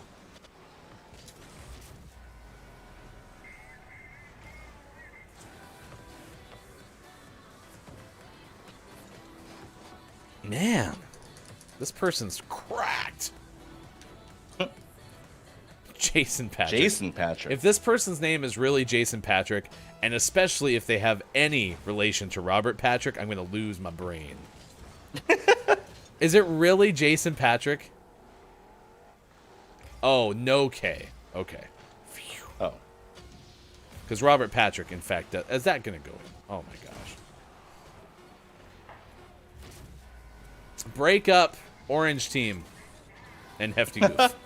I mean, you scored half their goals. So. I got carried away. This is a show about radio and not about games. I should focus better. So, all right. The good news is Gaming Morning Show, Morning Gaming Re-News coming up after this. We'll have Clip of the Day and takeaways that were pretty okay. And then we will send you somewhere if you are watching on twitch.tv. All right. Thank you, Chris M.E., again for being our guest host, impromptu as it was both yesterday and today. You are the absolute best. Be Always sure a pleasure to check out Chris M.E. streaming Mondays, Wednesdays, and Saturdays at twitch.tv/Chris M.E. All right. Chat, get ready for your takeaways that were pretty okay. What is something you learned from this edition of Gaming Morning Show? And absolutely, I think Brendan is on the right wavelength. Billy Thundergun, Teammate of the Match Award. You all get it. Every single one of you just put a joint Billy Thundergun Award win under your belts or wherever you want to store it. It can be under your mattress or in the closet. Take out a safety deposit box. Wherever you want to store that, we're absolutely proud of you. Nice work. All right, what are the headlines of the gaming world today, please? Our headlines include Among Us Cosmic Cubes update out now, adds roles and currencies. That comes our way by way of Wesley LeBlanc of Game Informer. Sony launches PlayStation Direct stores in Germany and in the UK. That's from Danielle Pardis of GameIndustry.biz. Free-to-play PS4 exclusive The Tomorrow Children is set to return 4 years after going offline. Also thanks to Wesley LeBlanc of Game Informer. And out today we have Final Fantasy V Pixel Remaster for PC, Ship Graveyard Simulator, also on PC, and the name of the morning goes to Among Trees, also for PC. We're pretty sure that's a no love for follow-up the consoles today. to Among Us, apparently. Among trees. Among Trees. In the big country, you are among trees. I don't know that reference. That's not the line. It's a song called Big Country, but it for some reason always makes me think of trees. All right, there you go. If you missed any of it, please follow us on Twitter. You can at WatchGMS on Twitter. Of course, you can find Chris M. Yee on Twitter at your handle. Chris M. Yee. There you go. Be sure to watch After Dark tonight. GMS After Dark with Look, It's Maiko. It's time for the clip of the day. The clip of the day. Here it is. It's the clip of the day. Toot toot. All right. Was that good? I think that was good. All right. We're back. It's now 6:41. I took that picture. I'll put it up on Discord. No K-Laugh, because apparently at Ward's Pastry Shop in Ocean City, Maryland, you can actually get a Scrapple pie.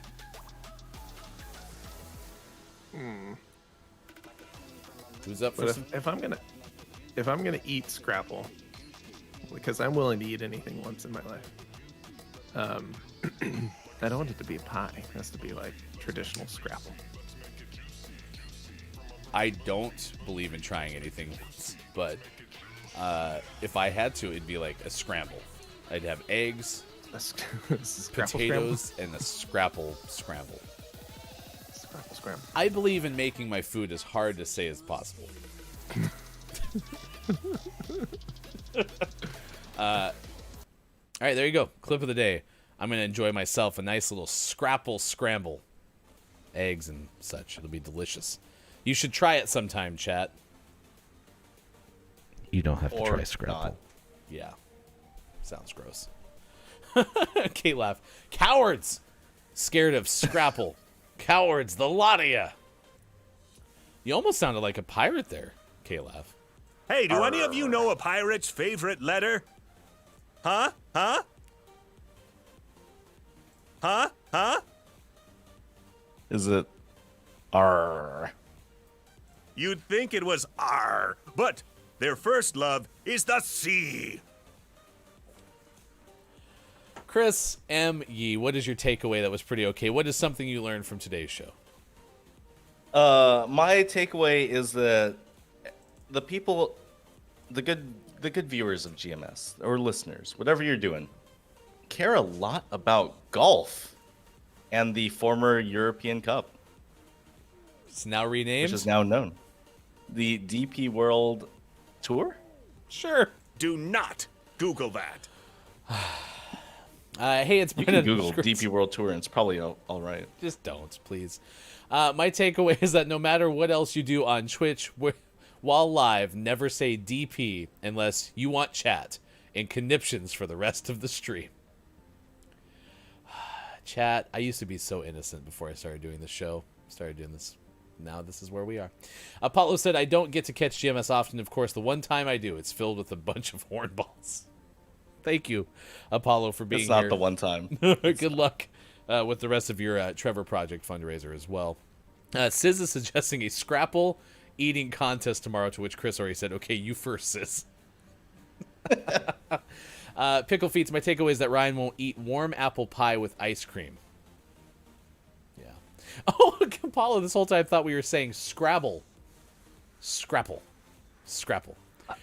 I said Scrabble several times in chat, and you read it as Scrapple. I know. I got caught with you, and I think Brendan was doing that. All y'all did a good job. Brendan brought it up first. My takeaway that's pretty okay is I don't consider myself the most innocent person in the world, but even I didn't know what the acronym DP really was.